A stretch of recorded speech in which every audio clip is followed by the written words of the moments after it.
The boardroom on the 15th floor smelled like leather and old money, the kind of space where futures got decided over handshakes and spreadsheets. Marcus Powell stood at the head of the mahogany table in a charcoal suit that fit him like armor. Burgundy tie knotted tight enough to feel like a noose, but loose enough to let him breathe. 7 board members stared at him from high-backed chairs, their faces a mix of curiosity and suspicion, the kind of looks he'd learned to read over 36 years of being black in rooms that weren't built for him. The projection screen behind him glowed with evidence that would end careers and start prison sentences. System Architecture, 2019 to 2024. Original author, Marcus Powell. 14 innovation files lined up like soldiers ready for inspection, each one carrying his digital signature embedded so deep only the original architect would know where to look. Vivian Hayes sat 3 seats from the chairman, her CEO composure cracking at the edges. Her eyes kept darting between Marcus and the screen, trying to reconcile the maintenance worker she'd ignored for 2 years with the systems architect presenting federal evidence. The mascara she'd touched up before the meeting was already starting to run. Richard Sterling was on his feet before Marcus could say a word, his CFO confidence still intact despite the FBI agent standing by the door. "This is fabricated!" The words came out sharp and desperate, the sound of a man who'd built an empire on lies watching it collapse in real time. Owen Blackwell, 70 years of automotive executive wisdom carved into his weathered face, raised one hand. "Mr. Sterling, sit down." Mr. Powell resigned. He was not terminated. "And he's here at my request." The authority in his voice left no room for argument, the kind of power that came from decades of running billion-dollar operations through recessions and revivals.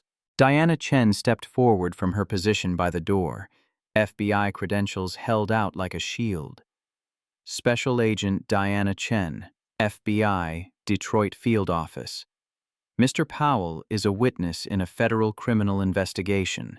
His presence is not only appropriate, it's necessary. She was 36 and looked younger, second-generation American with her parents' Taiwanese work ethic and her own sharp instinct for following money trails through corporate labyrinths. The assistant U.S. attorney beside her nodded once, his presence transforming the meeting from corporate housekeeping into something that could end with handcuffs and perp walks. Richard Sterling's face drained 3 shades paler. Owen turned to Marcus with the careful respect of a man who'd just realized he'd underestimated someone. "The floor is yours, Mr. Powell." Marcus clicked the remote in his hand and the screen changed. 6 months earlier, the timestamp read, Detroit, Michigan. The night shift at Sentinel Technologies started at 6 and ended at 2 in the morning. 8 hours of fluorescent lights and empty hallways while the city outside went dark and quiet. Marcus Powell had worked this shift for 3 years, ever since he'd asked Richard Sterling to demote him from senior systems architect to maintenance technician. The pay cut had been brutal, $165,000 down to $42,000, but the flexible hours meant he could pick up Zoe from school every afternoon at 3:45. His 7-year-old daughter was worth every dollar he'd sacrificed. The apartment in Brightmoor ran him $850 a month for 2 bedrooms that smelled like the previous tenant's cigarettes, no matter how much he cleaned. The bank statement on his kitchen table showed $127.43, just enough to cover groceries until his next paycheck hit on Friday. Zoe's medical bills from Children's Hospital of Michigan sat on the refrigerator door held up by alphabet magnets, $340 outstanding for her asthma inhaler refills. He made scrambled eggs while she got dressed for school, her small voice drifting from the bedroom asking questions about homework and whether they could get pizza on Friday if he got paid. The morning routine was sacred, these stolen hours before the city woke up and demanded things from both of them. "Why you always so tired, Daddy?" She appeared in the kitchen doorway wearing the purple dress Janelle had bought her 4 birthdays ago, still a little too big in the shoulders. Marcus smiled the kind of smile that hurt around the edges. "Bigger than the sky, baby girl. You're bigger than the sky." The phrase had started the week after Janelle died, his way of reminding both of them that love didn't end just because a drunk driver on I-94 couldn't stay in his lane. They walked to Hutchins Elementary together, his hand wrapped around hers, the Detroit morning cold enough to see their breath. Mrs. Henderson gave him a look when he dropped Zoe off, the same disapproving glance she'd perfected over 3 decades of teaching. He'd been late one time in 6 months, and she'd never let him forget it, the way some people held on to grudges like treasure. Zoe's science project sat in the display case near the principal's office. "My dad fixes things nobody sees," the poster board announced in careful crayon letters. She'd drawn him in his Navy maintenance uniform holding a wrench, standing next to servers that looked more like refrigerators, but the effort was there. The pride in her eyes when she showed him made every late night worth it. July 2023 had been a scorcher, the kind of summer that turned Detroit into a concrete oven. Marcus was 2 hours into his shift when the alarm screamed through the building at 3:17 in the morning. Server room, 4th floor, smoke detector tripping every sensor in the system. He took the stairs 4 at a time, fire extinguisher in one hand and his security badge in the other. The server room door was already hot to the touch, electrical fire spreading through the cooling system like cancer. $2.4 million in equipment was about to turn into melted plastic and destroyed data, including the backup files for the Ford Motor Company contract that kept Sentinel afloat. 8 minutes of chemical foam and manual circuit breakers, his hands working from muscle memory, and 6 years of knowing this building's infrastructure better than anyone alive. The fire died before the sprinklers could activate and flood everything. The servers survived. The data survived. The company survived. He logged the incident in the maintenance system and went back to checking inventory in the basement. The morning email from the IT director went out at 9, praising the technical team for handling the overnight incident professionally. No names, no specifics, just corporate gratitude that didn't cost anything but 30 seconds of typing. Marcus read it on his phone while mopping the 3rd-floor hallway and didn't bother responding.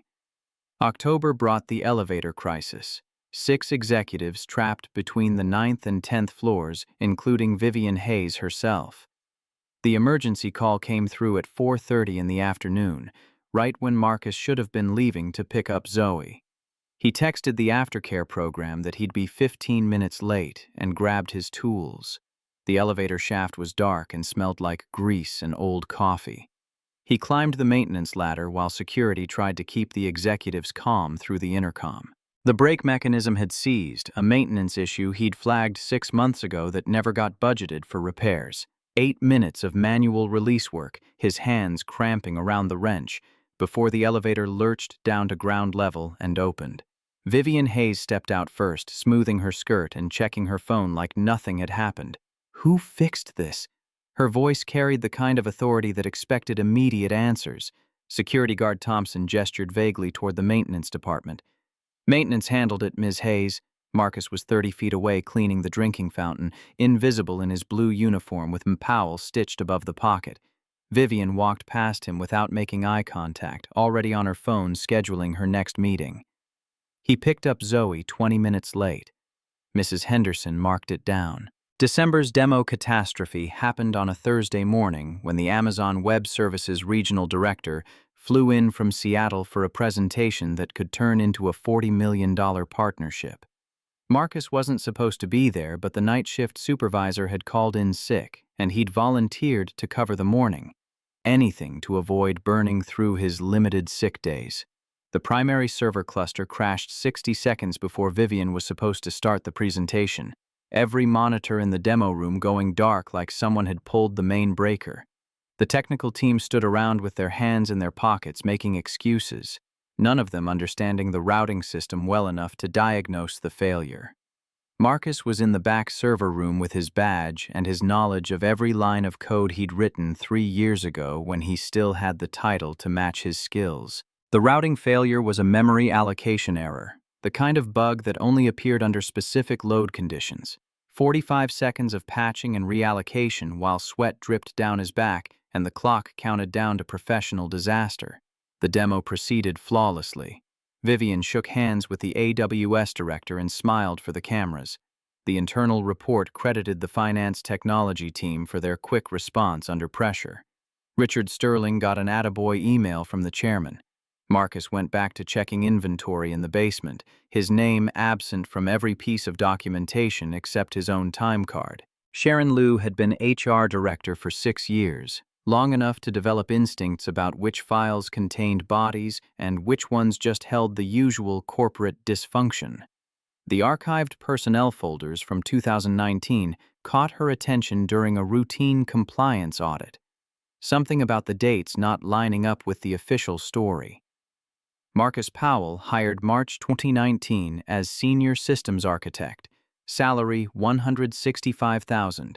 Education: B.S. Computer Science from University of Michigan, Ann Arbor. M.S. Software Engineering from MIT in Cambridge, Massachusetts. The MIT degree had cost him 6 years of student loans he was still paying off, but the education was worth every dollar. The innovation proposals filled the next section of the file. 14 major submissions between 2019 and 2021, all approved for development, all marked with his employee ID and digital signature. Autonomous routing optimization. Predictive inventory algorithms. Real-time security protocols. Each one represented months of work, late nights turning theory into production code. June 15, 2021. The date sat there like a tombstone. Wife Janelle Powell, née Anderson, killed drunk driver I-94 near Detroit Metro Airport.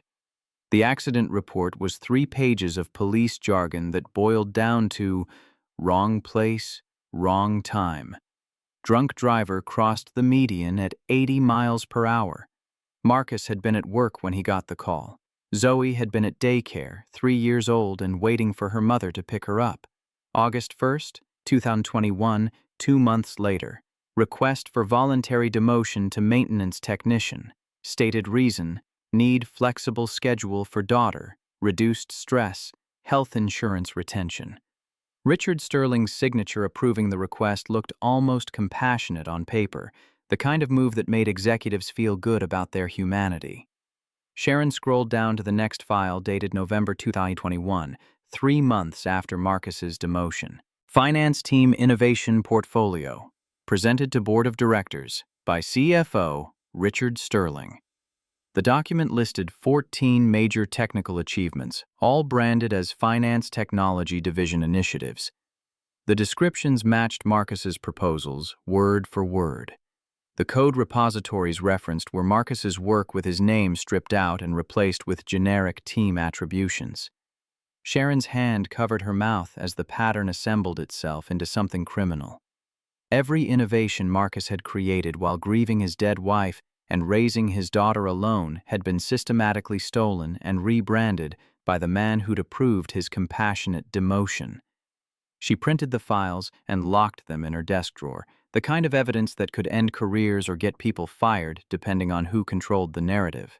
The quarterly all-hands meeting packed 400 employees into the auditorium on a Thursday morning in March 2024. Vivian Hayes presented Q4 results from the stage, her slides celebrating growth and innovation like they were inevitable consequences of good leadership rather than the product of individual people working themselves into exhaustion. The Innovation Achievements slide highlighted the finance technology team with Richard Sterling's name in bold. The autonomous routing optimization system generated $2.4 million in annual revenue, Vivian explained, her voice carrying that particular enthusiasm that CEOs reserved for numbers that impressed shareholders. Marcus stood in the back row wearing his Navy maintenance uniform with the name tag that identified him as M. Powell, Maintenance. The recognition hit him like a punch to the sternum. He'd written that entire system in March 2022, every line of code, every optimization algorithm, every fail-safe protocol. The comment on line 2847 contained Zoe's nickname embedded in the architecture. His hand went up before he could talk himself out of it. 400 heads turned to look at the maintenance worker interrupting the CEO. Vivian's irritation flickered across her face before she smoothed it into professional patience. Yes, maintenance? That system, the autonomous routing. I submitted that proposal in March 2022. The words came out steadier than he felt, decades of code switching between professional and invisible kicking in automatically. The silence spread through the auditorium like spilled water. Richard Sterling stood from his seat in the front row, his CFO smile perfectly calibrated. Marcus, you're thinking of a different project. This was developed by my team over 18 months. Vivian's eyes narrowed. Mr. Powell. Marcus Powell. His name in his own voice after 2 years of being invisible. Mr. Powell, if you have concerns about project attribution, that's an HR matter. We're discussing strategy here. The dismissal was coded in corporate speak, the kind of language that sounded reasonable to everyone except the person being dismissed. Perhaps it would be more appropriate to focus on your assigned responsibilities in facilities maintenance. Nervous laughter rippled through the crowd, the sound of people grateful they weren't the one being publicly corrected. Marcus sat down with 400 witnesses watching him shrink back into invisibility. His co-worker Jerome, 50-something and built like someone who'd worked with his hands his whole life, patted his shoulder in wordless solidarity. Zoe's voice echoed in his head. "You're bigger than the sky, Daddy." He stared at his hands and wondered when he'd stopped believing it. The maintenance break room in the basement smelled like burnt coffee and industrial cleaner. Marcus took the 8 flights of stairs instead of the elevator, his legs burning by the time he reached the bottom. Jerome followed him down a minute later, concern written across his face. "Man, you okay?" That was cold up there. Yeah. Yeah. Marcus couldn't find better words through the humiliation. Sharon Liu appeared in the doorway like she'd been waiting for him. "Marcus, can I speak with you privately?" Jerome left without being asked, reading the room with the emotional intelligence of someone who'd survived decades in corporate America. Sharon closed the door and pulled a folder from under her arm. "I found your old personnel files. You were senior systems architect." Marcus nodded, the confirmation unnecessary. "But Richard Sterling is taking credit for your innovations." Sharon's voice carried the outrage Marcus had stopped letting himself feel 2 years ago. "I know. I've known for 2 years. The admission tasted like failure. Why haven't you reported this?" Marcus looked at her directly, letting her see the calculation he'd made 1,000 times. "Because if I fight and lose, I lose this job. Zoe has asthma. She needs the health insurance. Children's Hospital of Michigan costs $340 just for her inhaler refills. I can't risk it." Sharon's professional composure cracked. "Marcus, this is IP theft. This is fraud. And I'm a black maintenance worker with a 7th-grade daughter to feed. Who wins that fight?" The question wasn't rhetorical. He genuinely wanted to know if she had an answer he hadn't already considered and rejected. She didn't. Her phone buzzed and she glanced at the screen, something shifting in her expression. "There's someone who called yesterday. FBI agent Diana Chen from the Detroit field office. She asked specifically about Richard Sterling and financial irregularities at Sentinel. She asked if I knew a Marcus Powell." Marcus's head snapped up. "FBI?" She left a number. She said it's urgent, something about patterns across multiple companies. Sharon held out a business card, official government printing on heavy stock. Marcus took it and stared at the seal like it might explain itself. "What does she want with me?" "I don't know, but Marcus, I think you should call her." Sharon's hand touched his shoulder briefly. "You deserve justice, even if you don't think you can afford to fight for it." After she left, Marcus sat alone in the break room holding the business card and thinking about his daughter, asking why he was always tired, thinking about Janelle's last words before she got in the car that killed her. "I love you bigger than the sky." Thinking about how invisibility had kept him safe, but also kept him silent. He pulled out his phone and dialed the number. Astro Coffee on Cass Avenue was the kind of place where graduate students nursed single espressos for 4 hours while typing manifestos, Nobody would read. Marcus arrived at 6:30 in the evening after his shift, still wearing his maintenance uniform because going home to change would mean explaining to Zoe why Daddy was meeting someone. Diana Chen sat in the corner booth with her back to the wall, FBI training evident in the way she'd positioned herself to watch both exits.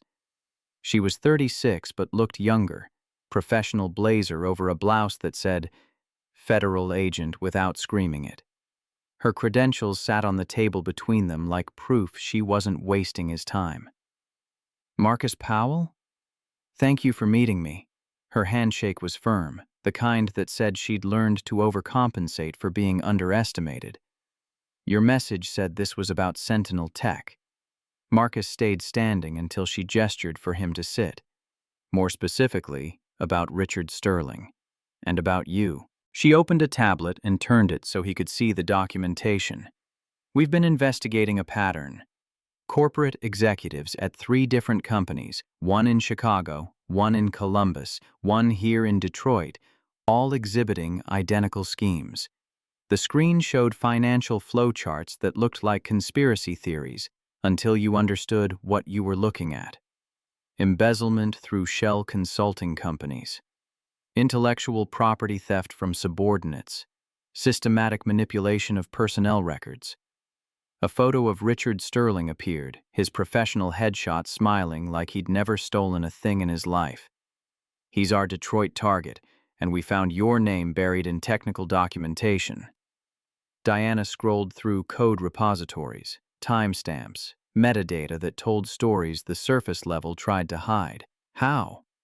Marcus leaned forward despite himself. "I studied computer forensics at Carnegie Mellon before joining the Bureau. I know how to read code signatures. Your digital fingerprints are all over systems Richard claims his team developed." She showed him side-by-side comparisons, original files with his employee ID embedded next to modified attribution records. The evidence was textbook IP theft, the kind that happened every day in corporate America to people who couldn't afford lawyers or didn't have FBI agents willing to dig through archives. For how long? We estimate 6 years. Since 2019, total estimated embezzled funds through fake consulting contracts, $6.8 million.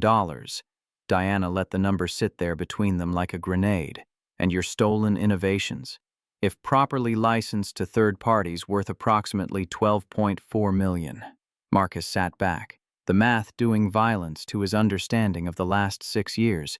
"Why come to me? Because you have the technical proof. The code signatures only the original architect would know. The timestamps that don't lie." She pulled up another document, phone records and corporate filings that connected Richard to offshore accounts in the Cayman Islands. "And because we believe Richard's planning something bigger. A coordinated stock manipulation. Crash Sentinel's value, short the stock, then acquire controlling shares at 30% valuation through offshore partners." "When? Within 6 months? Maybe sooner if he feels threatened." Diana's eyes held the kind of certainty that came from seeing the pattern repeat itself across multiple investigations. Marcus looked at Zoe's photo on his phone, her gap-toothed smile from last month's school picture day. "I have a daughter. If this goes public and fails, if he retaliates, if you don't help when he crashes this company, 850 people lose jobs, including you, and Zoe loses her health insurance." Diana wasn't threatening, just stating variables in an equation they both understood. The silence stretched long enough for the barista to call out someone else's order. "What do you need from me?" "Evidence collection. Original files, code repositories, internal communications." Diana's voice shifted into professional mode. "Testimony. When the time comes, you'll need to present to the board, possibly federal prosecutors. And patience. Building a federal case takes time. 4 to 6 months minimum. My schedule, I have to pick up Zoe from school at 3:45. The detail felt absurd next to talk of federal investigations, but it was his entire life. "We work around your daughter, always. This investigation protects families, Marcus, starting with yours." Diana extended her hand across the table. He shook it and felt like he was signing a contract written in his own blood. One more thing. We need to meet regularly. Document exchanges, evidence review. But Richard might have people watching. Her warning was carefully neutral. So if someone sees us together, they'll make assumptions. Let them. We'll use it. Diana's smile was tactical, the kind intelligence operatives probably practiced in front of mirrors. Marcus nodded slowly and wondered what he'd just agreed to. The investigation started small, meeting Diana at different locations around Detroit to avoid establishing patterns. Belle Isle Park on a Tuesday afternoon, Detroit Public Library on a Thursday evening, coffee shops in Midtown where the crowd was diverse enough that a black maintenance worker and an Asian American FBI agent didn't stand out. Marcus accessed archived code repositories from the basement terminal during his night shifts, downloading original files to encrypted FBI drives that Diana provided. 14 major systems, every one carrying his embedded signatures in places only the original architect would think to look. Line 2847 in the autonomous routing system contained a comment. MP Ya's original La 032022. Richard Sterling's version, submitted 3 months later, had the identical comment, proof he'd copied the code without even bothering to clean the personal references. He didn't even try to hide it, Marcus said, staring at the evidence on Diana's laptop screen. Arrogance. He thought you'd stay quiet. Diana made notes in her federal case file, each piece of evidence categorized and cross-referenced. The financial deep dive took 2 weeks. Diana's FBI forensic accountant following money trails through corporate structures designed to obscure ownership. 3 shell companies registered in Delaware, Nevada, and Wyoming had received consulting payments from Sentinel totaling $6.8 million over 6 years. Sterling Consulting Solutions, LLC, Midwest Tech Advisors, Inc., Great Lakes Innovation Partners. The names were generic enough to disappear in audit reports, the kind of entities that existed only on paper and in bank accounts. The registered agents connected back to Richard through his University of Chicago Business School alumni network, people who'd learned how to exploit systems for profit while getting graded on ethical leadership. Money flowed from Sentinel to the shell companies to offshore accounts in the Cayman Islands, each transfer documented and time-stamped and illegal under about 6 different federal statutes. This is RICO territory, Diana said. Racketeering.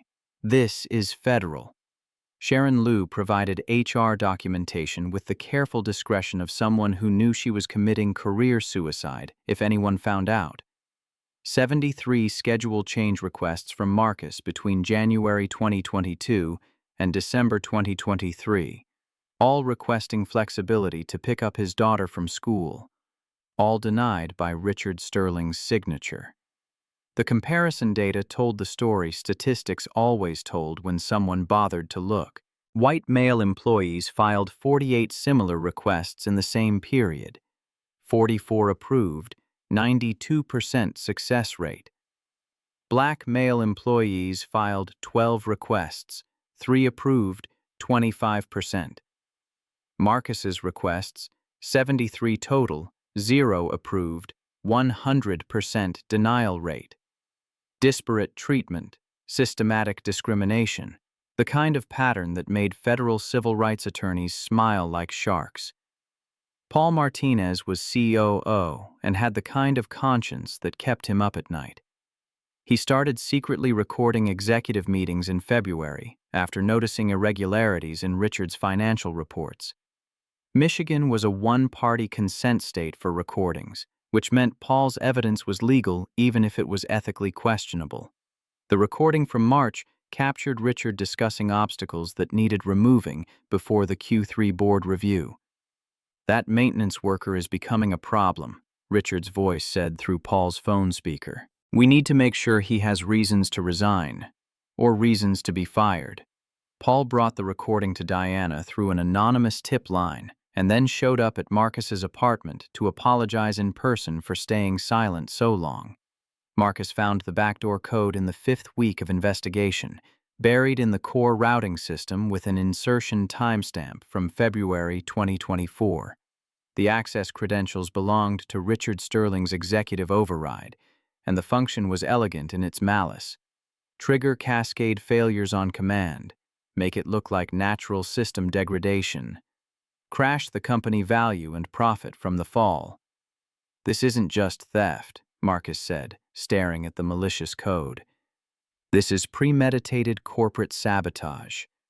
Diana made another note. This moves it from fraud to federal computer crimes. 18 U.S.C. Section 1030.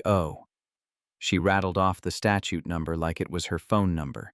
By week 6, they had documentation spread across Marcus's kitchen table while Zoe slept in the next room.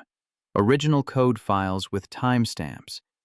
Financial transaction records tracing 6.8 million through 3 shell companies. HR discrimination documentation, 1 page for each denied request. Email communications. Technical analysis of the back door. Witness statements. Statistical analysis. Legal brief. This is airtight, Diana said. He's going to federal prison. Marcus looked at the evidence and felt something like hope for the first time in 2 years. When do we move? When he triggers the sabotage. We need him to commit the act, not just plan it. Then we have him. Diana checked her surveillance feeds, live monitoring of Richard's digital footprint. How long? Days. Maybe hours. He knows we're close. Her instinct had been honed by a decade of tracking white-collar criminals who thought they were smarter than the system. Monday morning arrived with the kind of inevitability that felt like fate. The first system errors appeared at 8:47, inventory databases showing 8.3% mismatch. Order routing sent 47 packages to wrong addresses, enough to threaten the Amazon partnership that kept revenue projections healthy. The customer service portal went down completely, phones ringing off the hook with complaints nobody could answer. The technical team scrambled like their jobs depended on it, because they probably did. IT Director Kyle Chen called Vivian at 9:15 with panic in his voice. We can't diagnose the source. It's like the system is attacking itself. Vivian summoned Marcus to her office at 10:15, the first time he'd been on the executive floor in 3 years. The elevator ride felt like ascending to a different planet, one where the carpet was thicker and the coffee smelled like it cost more than his hourly wage. Richard Sterling stood beside Vivian's desk with the expression of someone watching a plan come together. His smirk was internal, but Marcus could read it in the set of his shoulders, the way predators relaxed when they thought they'd won. Mr. Powell, before we discuss your employment status, I need you to look at something. Vivian turned her monitor so he could see the error logs scrolling past like indictments. Marcus scanned the data for 10 seconds, pattern recognition firing from muscle memory. This is deliberate sabotage. How would you know that? Vivian's skepticism was sharp enough to cut. Because I designed this system, and someone installed a back door. Marcus kept his voice level, the calm that came from knowing he had proof waiting for this exact moment. Richard's false concern was Oscar-worthy. Marcus, you're a maintenance technician. I was senior systems architect until August 2021. I wrote the autonomous routing system you credited to Mr. Sterling's team at the all-hands meeting. Marcus cut him off and looked only at Vivian, forcing her to see him for the first time in 2 years. That's not possible, but her voice wavered. Pull up the source code, file name, autonomousroot_coreengine.py. Marcus waited while she typed. The code appeared on her screen, thousands of lines of logic and optimization. Scroll to line 2847. She did. The comment sat there like a confession. Original architecture. MP KI 03222. For Zoe. That's my daughter. I put it there when I coded this system on March 15, 2022. Marcus let the evidence speak. Richard's face tightened, the first crack in his composure. Now pull up Mr. Sterling's version presented to the board in June 2022. Marcus was done being invisible. Vivian opened the presentation archive and found the file. Same code, same comment, same line number, identical down to the white space. She looked between Marcus and Richard like she was watching her understanding of reality reorganize itself. I can show you 13 more examples. Every innovation attributed to Finance Technology Division has my digital signature embedded where only the original architect would put it. Marcus stepped closer to the computer. The back door. It's active right now. Someone triggered it remotely this morning. He sat at her computer without asking permission and navigated through system architecture like he owned it because he'd built it. 3-layer authentication bypass, the kind only possible with executive override credentials. His fingers moved across the keyboard, pulling up access logs. Last login 8:43 a.m. today. User R. Sterling EXEKey. Marcus pointed at the screen. That's your CFO.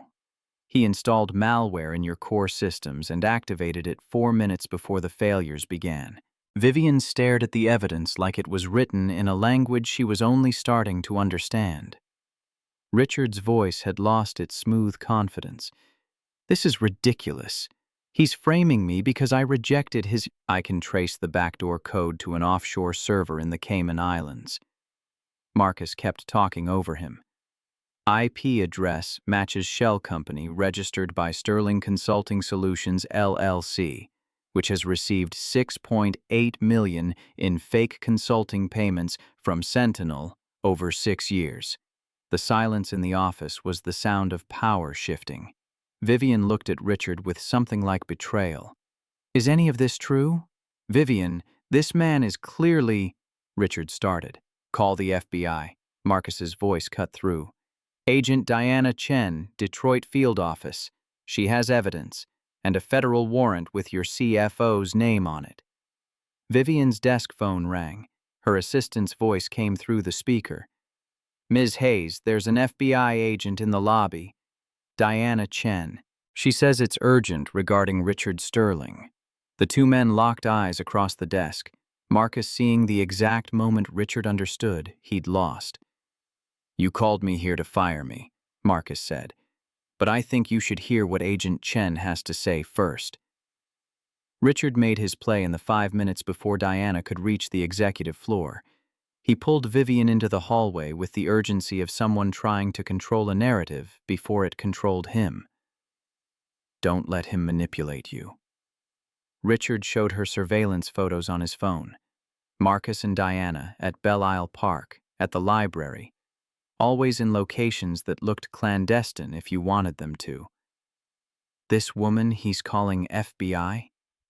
They've been meeting secretly for 6 weeks. I had corporate security follow him because of his erratic behavior after the all-hands meeting. The fake security report detailed after-hours system access, downloaded fields, meetings with unknown outside contacts. The document looked official because Richard had paid someone to make it look official. Who is this woman really? Vivian's question carried the weight of the jealousy Marcus had seen in her face at the restaurant 6 weeks ago. I don't know. But a federal agent wouldn't need to meet secretly in parks. She's either a competitor's corporate spy or his girlfriend, or both. Richard planted the seeds and watched them take root. Think about it, Vivian. He accuses me of theft the same week we discover system failures. He's sabotaging us and creating a scapegoat. Vanessa Kim appeared on cue, her PR director instincts sensing blood in the water. Vivian, I need to brief you on liability exposure if this employee is actually engaged in corporate espionage. The conference room assembled like a tribunal. Vivian, Richard, Vanessa, Sharon Liu required as HR witness, Paul Martinez representing operations. Marcus entered to find Diana Chen waiting in the lobby because security wouldn't let her up without Vivian's authorization. Mr. Powell, explain your relationship with Diana Chen. Vivian's voice had gone ice cold, the CEO armor back in place. She's a special agent with the FBI Economic Crimes Division investigating... Marcus started. Investigating what, exactly? You? Vivian interrupted with the certainty of someone who'd already decided the answer. No, Richard Sterling for embezzlement and... Marcus tried again. This is absurd. You're fabricating conspiracy theories to cover corporate espionage. She showed him the surveillance photos like they proved something other than he'd been meeting with law enforcement. Marcus saw the trap close around him in real time. "You've been following me. Corporate security follows threats," Richard said. "You've been downloading proprietary files, meeting secretly with outside contacts, and now you're creating elaborate false accusations when confronted." Marcus stood because sitting felt like accepting the narrative. "I designed half the systems in this building. I saved this company 14 documented times. I've endured 73 schedule request denials, so systematic they constitute discrimination. You're terminated, effective immediately for cause. Security will escort you out." Vivian delivered the sentence like she was reading quarterly earnings. Marcus pulled the envelope from his jacket, the resignation letter he'd written yesterday when he realized this moment was inevitable. "I already wrote this."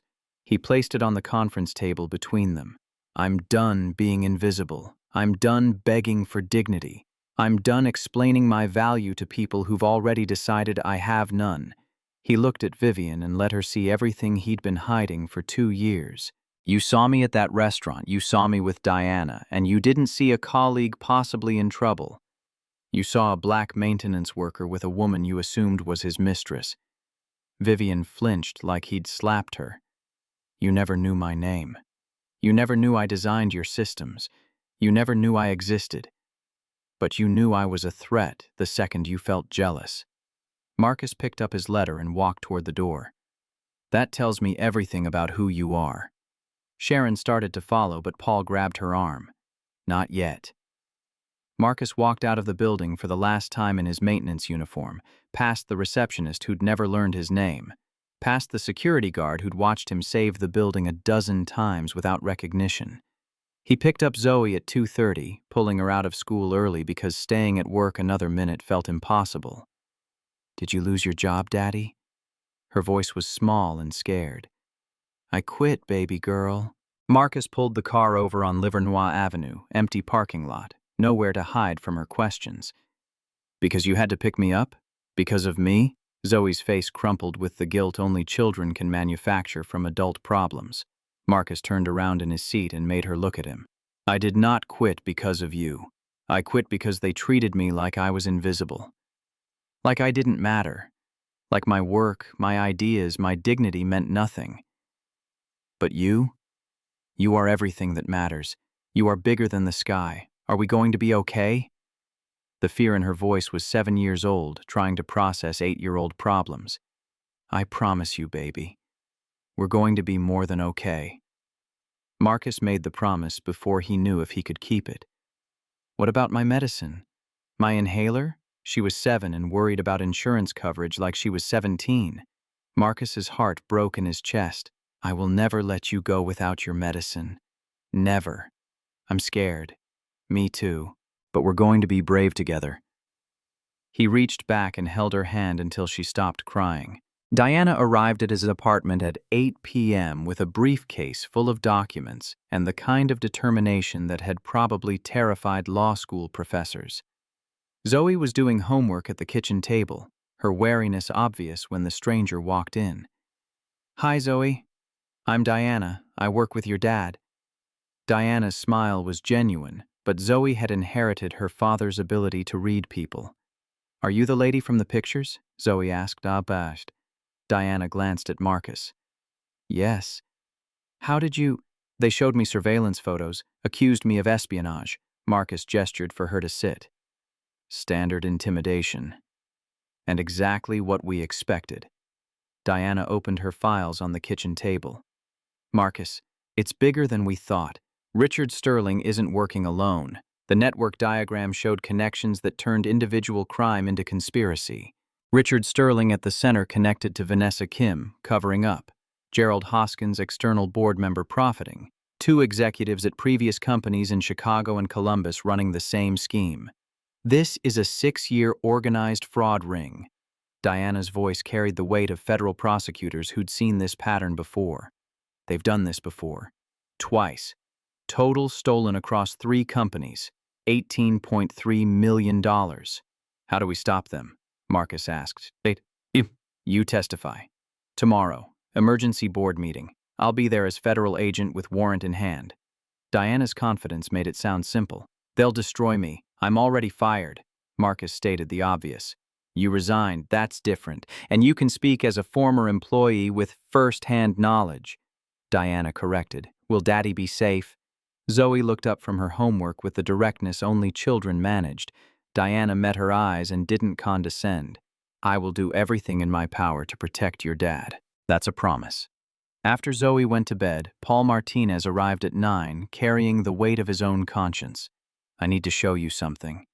I've been recording Richard for 3 months. The recordings played like evidence at a trial that hadn't happened yet. Richard discussing how to marginalize the maintenance worker. Richard explaining the backdoor trigger mechanism. Richard using racist language about uppity engineers not knowing their place. I'm ashamed I stayed silent this long, Paul said. I thought I was protecting my career, but I was protecting criminals. Why now? Marcus needed to understand. Because my daughter is 8, and I want her to grow up in a world where people like you don't have to choose between dignity and survival. Paul's honesty was the kind that cost something. Sharon showed up at 9:30 with the locked HR file from 2021. The smoking gun that proved premeditation. Marcus Powell IP theft complaint filed June 2021, recommended for full investigation, escalated to CFO for executive review, denied by Richard Sterling personally. The date was June 28th, 2 weeks before Janelle died in the accident that changed everything. He buried your complaint right before your wife died, Sharon said. That's not coincidence. That's timing. Marcus stared at the document and felt rage he'd been suppressing for 2 years. He waited until I was too broken to fight, and now we fight back. Diana spread documentation across his kitchen table. With this, the federal case scope was overwhelming. Computer fraud, wire fraud, money laundering, criminal copyright infringement, civil rights violations. The charges carried 15 to 20 years federal prison and $12 million in restitution minimum. Board meeting is tomorrow, 2 p.m. Diana checked her phone. Owen Blackwell requested emergency session. He doesn't know what it's about yet, but he knows it's federal. You ready? She looked at Marcus like the answer mattered. Marcus thought about Zoe sleeping in the next room, about Janelle who'd never see their daughter grow up, about every person Richard had hurt by turning theft into business strategy. For her, for Janelle, for everyone Richard's hurt. Yeah, I'm ready. His phone buzzed with an email from Owen Blackwell. Emergency board meeting. Your testimony required. Mr. Powell, you are requested to appear before the Sentinel Technologies Board of Directors tomorrow, March 28, 2024 at 2:00 p.m. FBI Special Agent Diana Chen has indicated you possess material information regarding corporate malfeasance. Your testimony is requested but not compelled. Legal representation is permitted. Zoe called from her bedroom. Daddy, I can't sleep. I keep having bad dreams. Marcus went to her and sat on the edge of her bed in the dark. About what, baby girl? Are you going away? Like Mommy? The fear in her voice was the worst thing he'd ever heard. Never. Tomorrow, I'm going to make sure we're safe. Forever. Marcus smoothed her hair back from her forehead. Promise? Bigger than the sky. He stayed until she fell back asleep, his hand on her shoulder, his mind already in tomorrow's boardroom. Diana's text lit up his phone in the darkness. DOJ prosecutor assigned. This is real. This is happening. Marcus looked at his daughter sleeping and thought about invisible men who decided to be seen. Tomorrow he would walk into that boardroom in a suit instead of a uniform. Tomorrow he would speak his own name with the authority it deserved. Tomorrow truth would do what 2 years of silence couldn't. Tomorrow Richard Sterling would learn that some people couldn't be buried no matter how deep you dug. The morning of March 28th arrived cold and gray. Detroit weather matching Marcus's mood as he stood in front of his bathroom mirror adjusting a burgundy tie he'd bought at Goodwill for $12. The charcoal suit had cost him $73 at a consignment shop in Midtown, the fabric worn at the elbows but clean enough to pass professional scrutiny. His reflection showed a man trying to remember who he used to be before grief and survival stripped away everything except the essentials. Zoe appeared in the doorway, already dressed for school, her purple backpack hanging off one shoulder. "You look different, Daddy." "Good different or bad different?" Marcus smoothed the tie one more time. "Like the picture in the living room, from before Mommy died." Her observation landed with the precision children managed when adults forgot they were watching everything. The photograph she meant showed him at MIT graduation, cap and gown and optimism about a future that seemed linear back when he was 24. That version of Marcus Powell had believed systems rewarded merit and hard work guaranteed advancement. 10 years later, he understood the rules were different depending on whose skin you wore. "I need you to be brave today, baby girl." Marcus knelt to her eye level. "I'm going to a meeting where I have to tell some important people the truth about what happened at my job. Will they believe you?" The question carried weight beyond her 7 years. "I have proof." Marcus tried to make it sound simple, even though federal investigations were anything but. "That's a lot of proof, Daddy. It's a lot of truth." He kissed her forehead and tasted the strawberry shampoo from last night's bath. Diana Chen picked him up at noon in an unmarked FBI sedan that smelled like coffee and the leather seats government budgets afforded field agents. The assistant U.S. attorney rode in the back, James Reeves from the Eastern District of Michigan, 40-something with the kind of courtroom experience that showed in how he reviewed documents without wasting movement. "You ready for this?" Diana merged onto the Lodge freeway, heading downtown. "No, but I'm doing it anyway." Marcus watched Detroit slide past the window, the city he'd lived in his entire life suddenly feeling like foreign territory. "Good answer." Reeves looked up from his briefcase. "Honesty plays better than false confidence. The board will respect uncertainty more than arrogance. What if Richard has a counter-narrative?" Marcus had spent the night imagining all the ways this could collapse. "Then we bury him with evidence that doesn't care about narratives." Diana's fingers drummed the steering wheel. "We have documentation, recordings, financial records, witness testimony. Richard can tell whatever story he wants. Math doesn't lie." The Sentinel Technologies building rose 15 stories of glass and steel near the riverfront. Architectural optimism from the early 2000s, when Detroit was trying to prove it could compete with coastal tech hubs. Marcus had entered through the employee entrance for 3 years, badge scan and service elevator to the basement. Today they walked through the main lobby like people who belonged there. Security recognized Diana's federal credentials and waved them through without question. The elevator ride to the 15th floor felt like ascending to judgment. Marcus's stomach doing complicated things his breakfast wasn't equipped to handle. Richard Sterling was already in the boardroom when they arrived at 1:55, his CFO confidence still intact, despite knowing FBI had been investigating him for 6 months. He stood when Marcus entered, the flicker of recognition followed by calculation, trying to assess threat level and counter strategy simultaneously. "What is he doing here?"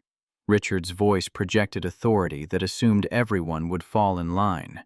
Owen Blackwell gestured for him to sit with the kind of command that came from running automotive divisions through bankruptcy and revival. "Mr. Sterling, sit down. Mr. Powell is here at my request." Diana displayed her credentials to the full board, 7 members who represented billions in shareholder value and decades of corporate governance. Special Agent Diana Chen, FBI, Detroit Field Office. "Mr. Powell is a witness in a federal criminal investigation. His presence is not only appropriate, it's necessary." James Reeves stood beside her, federal prosecutor energy filling the room. The dynamic shifted from corporate meeting to something with actual consequences, the kind that involved handcuffs and sentencing guidelines.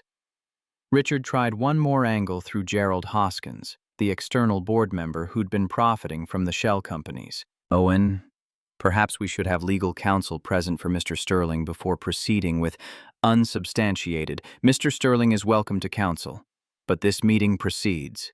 Owen cut him off with the precision of someone who'd sat through thousands of these. Agent Chen, you have the floor.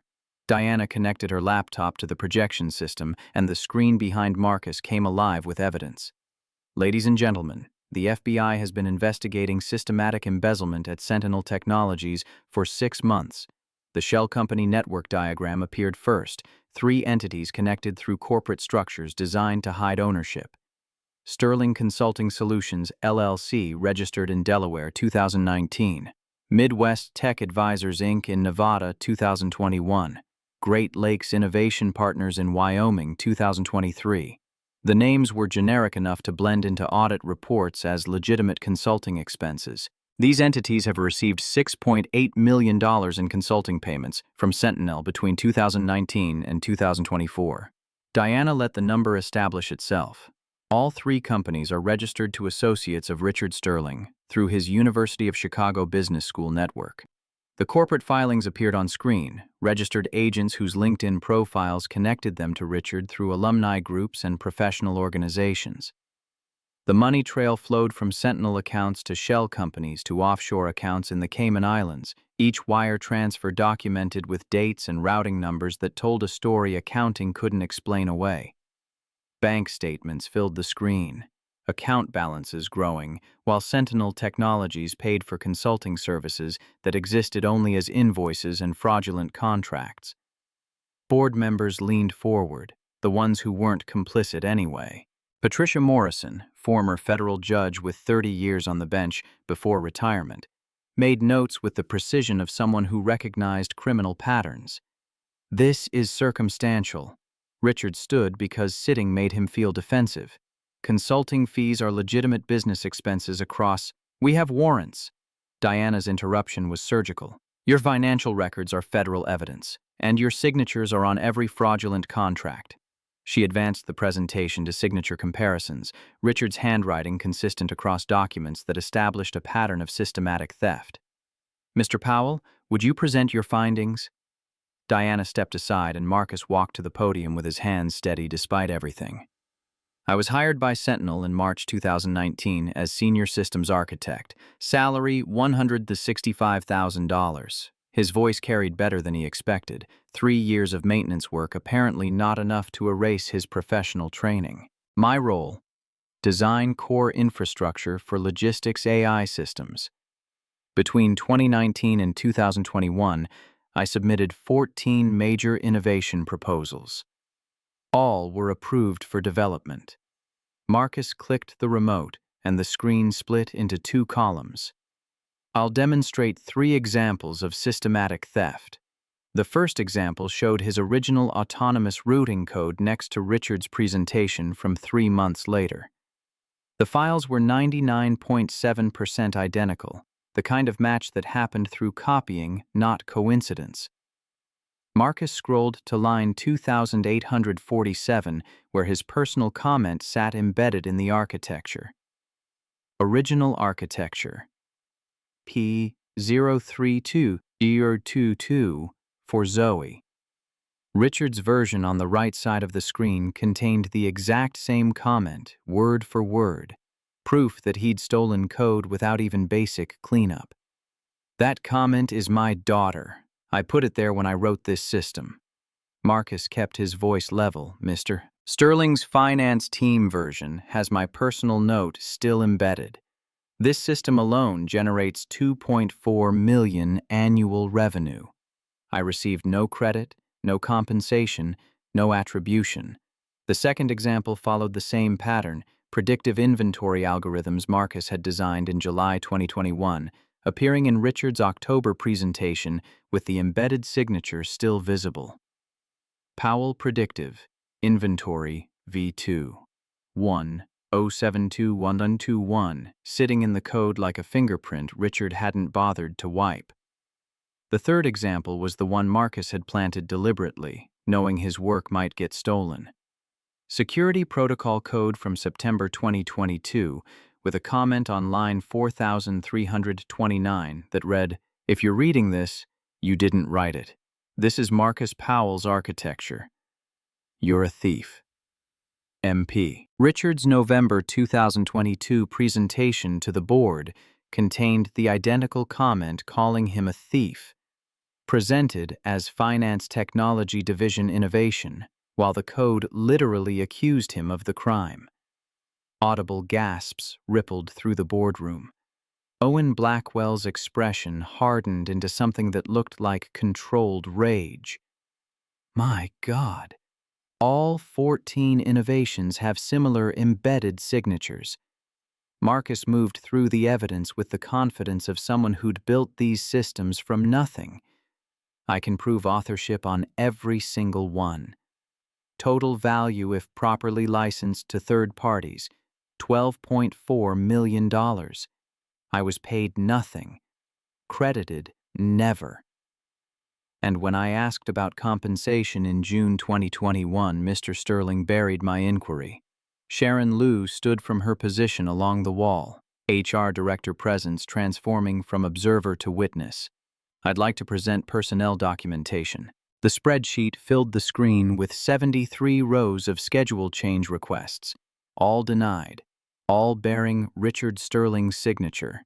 Marcus Powell requesting permission to leave at 3:30 to pick up his daughter from school, systematically rejected across 2 years, while comparable requests from white employees got approved at 92%. In the same time period, white male employees at Sentinel filed 48 similar schedule requests for family care. 44 were approved. Sharon's voice carried the authority of someone who'd spent weeks compiling statistics that proved discrimination. Black male employees filed 12 similar requests. 3 were approved. Marcus Powell filed 73 requests. 0 approved. This represents a 100% denial rate targeted at one individual while approving 92% of comparable requests from white employees. This is textbook disparate treatment under Title VII of the Civil Rights Act. Patricia Morrison set down her pen and looked at Richard with the expression of a judge who'd just heard perjury. This is federal civil rights violation territory. I had to choose between keeping my job and raising my daughter. Marcus found the words coming easier now, truth requiring less effort than invisibility. Every single day for 2 years, Mr. Sterling made sure I knew I couldn't have both. Paul Martinez stepped forward carrying a phone that held 3 months of recordings. COO Paul Martinez, I need to play something. I began recording executive meetings 3 months ago when I noticed irregularities. The first recording played through the boardroom speakers, Richard's voice discussing how the Powell problem needed resolution before Q3 board review. He's getting too curious about old attributions. We need to marginalize him before he becomes a liability. Vanessa Kim's voice responded with calculated precision. What do you suggest? Create leverage. Documentation of insubordination. Erratic behavior. Make him fireable. Richard's strategic planning laid out like evidence at trial. The second recording captured Richard explaining the backdoor trigger mechanism to an unknown party. When Powell is neutralized, we activate the cascade, short the stock, acquire at bottom valuation through the Wyoming LLC. Timeline? The unknown voice asked. 2 weeks maximum. Richard's confidence in his own criminal conspiracy was almost impressive. The third recording was the one that made several board members flinch. That uppity engineer thinks he can challenge us. People like him need to learn their place. We'll show him what happens when you don't know your station. The racist language sat in the boardroom like toxic gas, impossible to ignore or explain away. I have 47 minutes of recordings total. Paul's shame was audible.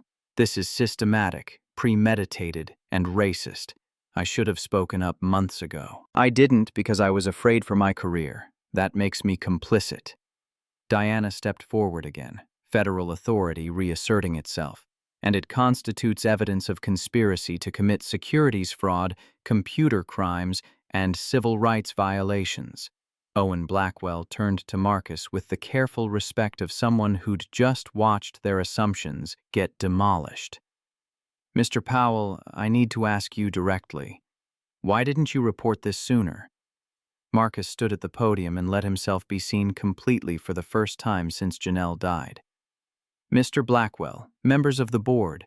4 years ago, my wife Janelle was killed by a drunk driver on I-94. We had a 3-year-old daughter named Zoe. I was senior systems architect here. Good salary, challenging work, career trajectory. But after Janelle died, I couldn't handle the pressure. I was a single father. Zoe needed me present, not just financially stable. His voice caught slightly on the memory, but he pushed through. So, in August 2021, I asked Mr. Sterling for a voluntary demotion to maintenance. I needed flexible hours. I needed to pick up my daughter from school. I needed a job with less stress and reliable health insurance because Zoe has asthma. Mr. Sterling approved my request. I thought he was being compassionate. Marcus let the irony sit there. But 3 months later, he started presenting my innovations as his team's work. He stole 14 systems I designed, systems worth millions. When I filed an HR complaint in June 2021, he buried it personally. Then he spent 2 years denying every schedule request I made. 73 times I asked permission to be a father. 73 times he said no. Yesterday, my 7-year-old daughter asked me if she's the reason I lost my job. She asked if her medicine would be okay. A 7-year-old worried about health insurance because the systems we build force parents to choose between income and presence. The room held silence that felt like collective shame. I didn't speak up sooner because I was trying to survive.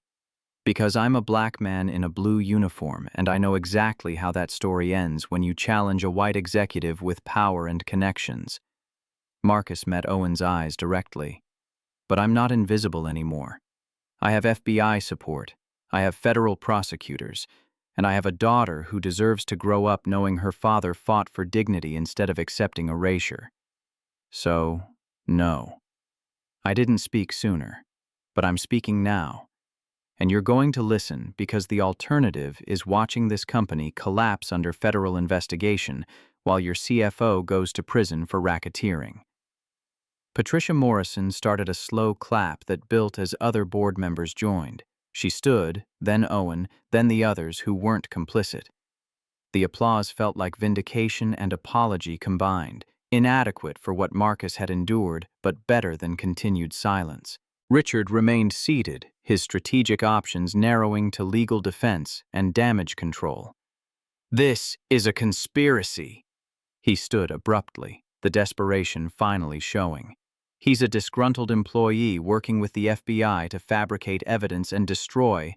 "Mr. Sterling, I have a federal warrant for your arrest." Diana's interruption was precise as surgery. FBI agents entered from the hallway where they'd been waiting for Diana's signal. "Richard Sterling, you're under arrest for wire fraud, computer fraud, money laundering, and conspiracy to commit securities fraud." She read Miranda rights while applying handcuffs, each word landing like hammer blows. "You have the right to remain silent. Anything you say can and will be used against you in a court of law." Richard struggled against the restraints with the kind of panic that came from watching decades of careful construction collapse in minutes. "You're going to believe a maintenance worker over me? I'm the CFO. He's nobody." The racism erupted fully now. Professional veneer stripped away to show the contempt that had always lived underneath. "Mr. Sterling, we're believing the evidence." Owen's voice carried the cold fury of someone who'd been betrayed by people he'd trusted, and the senior systems architect you tried to bury while stealing his work and millions from this company. For the record, he's not nobody. He's the man who built the systems that kept us competitive while you stole from shareholders and employees alike. Owen stood as they led Richard toward the door. "Security will escort you out. You're terminated for cause effective immediately. All compensation forfeited. Criminal charges pending." Gerald Hoskins tried to leave quietly, but James Reeves blocked his path. "Mr. Hoskins, please remain seated. We have questions about your financial interest in Great Lakes Innovation Partners and your coordination with Mr. Sterling on securities manipulation." Hoskins froze, calculation visible across his face as he weighed cooperation against exposure. Vanessa Kim stood with the resignation of someone who'd already hired a lawyer. "I'd like to offer my resignation effective immediately." "Accepted." Owen didn't waste time on people who'd enabled fraud. Security will escort you out as well. 3 people removed from the boardroom in under 5 minutes. The architecture of corruption dismantled faster than it had been built. After the board cleared, except for Owen, Patricia, and the federal investigators, Vivian approached Marcus with mascara streaked and professional composure shattered. "Marcus, I owe you an apology that no words can adequately convey. You owe me more than words, Ms. Hayes." Marcus didn't make it easy because easy hadn't been available to him. "I know. I saw you at that restaurant with Diana. I felt jealous. And instead of asking, instead of checking, I assumed. Her honesty cost her something. I assumed you were a threat. I assumed you were selling secrets. I assumed the worst because it was easier than questioning my own judgment. You assumed because I'm black, because I wore a blue uniform, because in your mind I couldn't possibly be anything else." Marcus made her face the specifics instead of hiding behind generalities. Vivian nodded, accepting the indictment. "You're right, and I can't take that back. I can only commit to doing better, to building systems that prevent this from happening to the next person. I don't want your apology. I want systemic change. I want policies that prevent any parent from choosing between paychecks and presents. I want accountability built into structures not dependent on individual goodwill." Marcus had spent 6 months thinking about what justice actually required. Patricia Morrison interjected with the practical authority of someone who'd spent 30 years on federal bench. "Mr. Powell, this board is prepared to offer you full restitution, reinstatement, and recompense. But first, we need your input. What changes does Sentinel need to ensure this never happens again?" "I'll give you a list." Marcus checked his watch. "But first, I'm going to pick up my daughter from school. Because that's what this was always about. Protecting her future. Teaching her that speaking truth matters more than staying safe." Of course.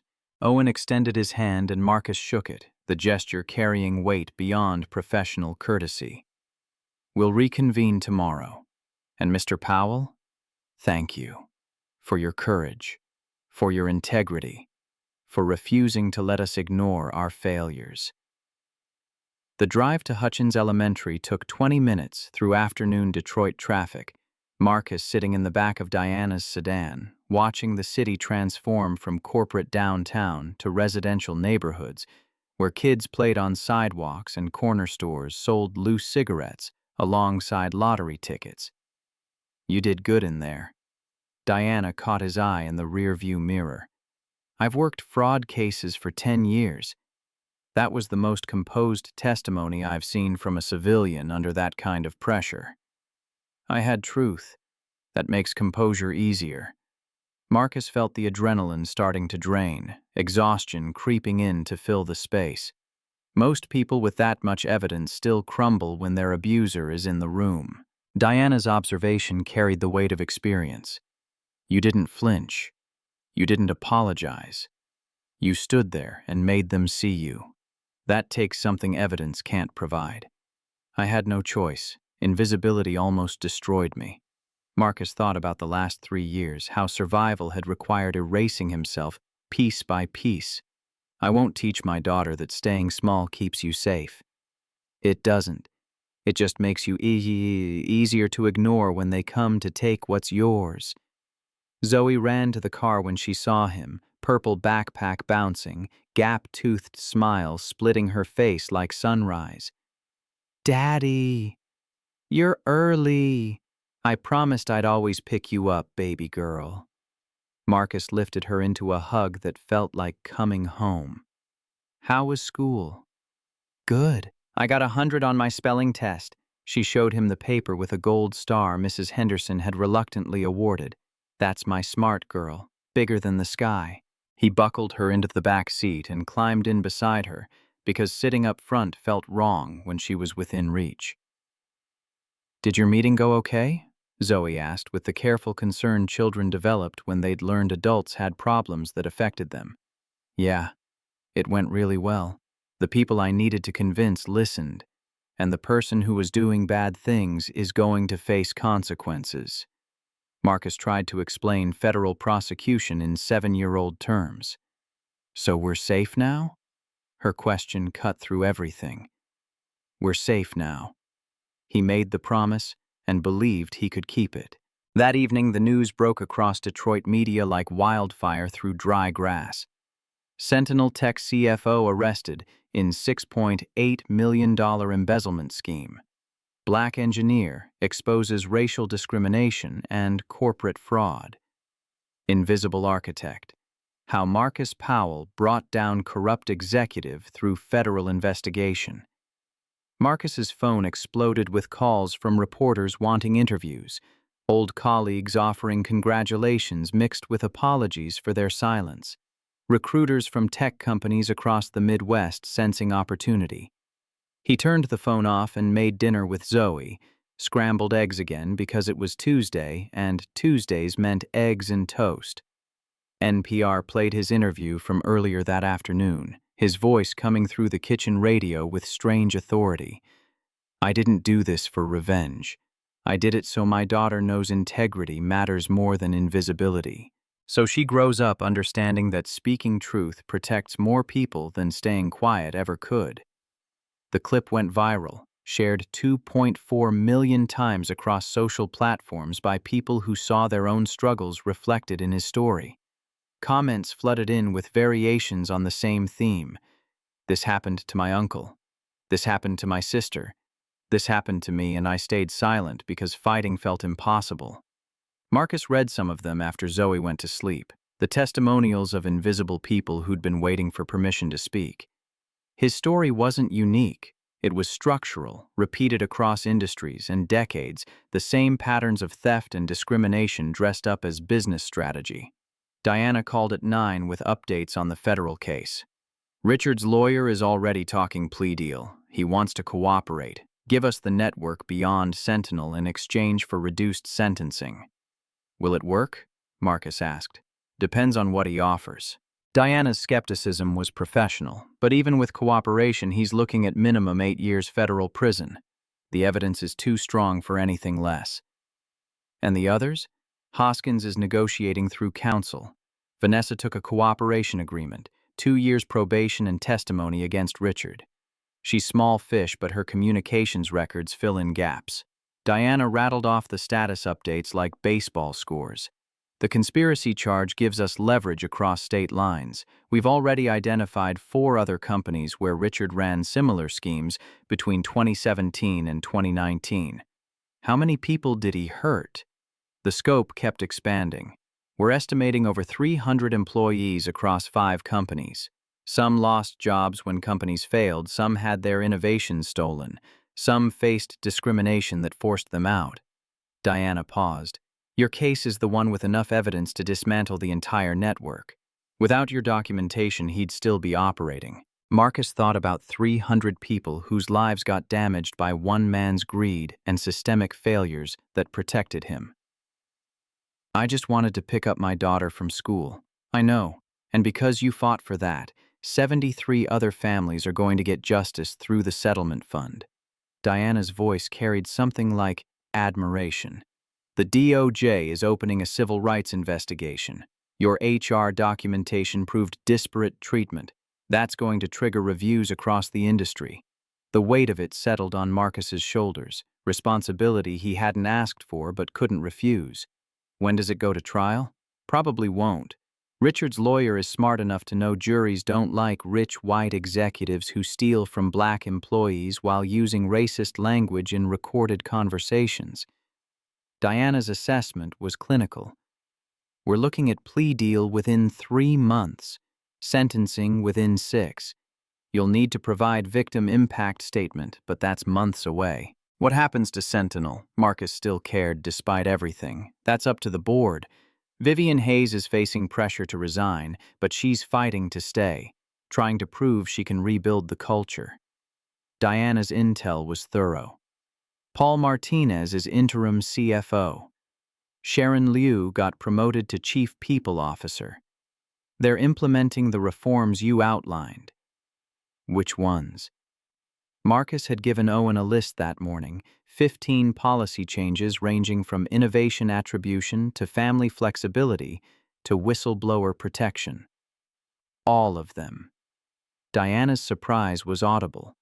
The board approved your entire proposal unanimously. They're calling it the Powell Accountability Framework. It's going live next quarter. Marcus sat with that information, his name attached to policies that would protect people he'd never meet. It felt like legacy being built in real time, permanent change emerging from temporary pain. The reinstatement offer arrived via email the next morning while Marcus was making breakfast. Position: Chief Technology Officer. Salary: $240,000 annually. Equity: 2% company stock vested over 4 years. The contract included a clause in bold text that read, "Employee entitled to flexible schedule for family care. This right cannot be denied or restricted. Schedule modifications require employee consent only. Retroactive compensation for 14 innovations. $3.2 million lump sum. Full back pay for wage differential 2000 to me.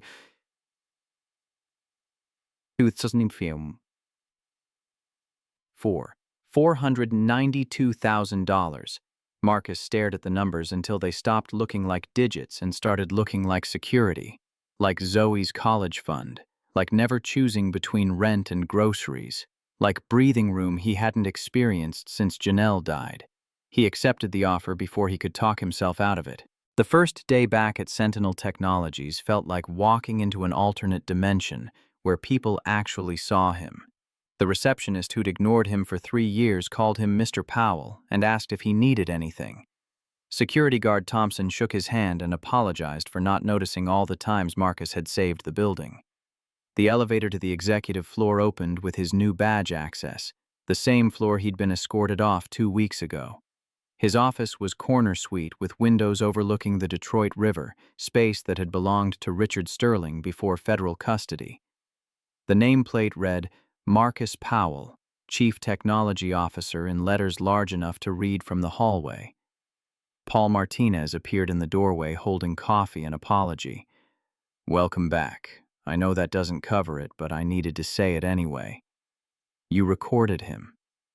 You testified. That covers more than welcome." Marcus gestured for him to sit. "How bad is the damage?" "Financial, manageable. We'll take a hit from legal fees and restitution, but the company survives." Paul set down quarterly projections that showed Sentinel weathering the scandal. Reputational? Actually improving. Turns out investors like companies that root out fraud instead of covering it up.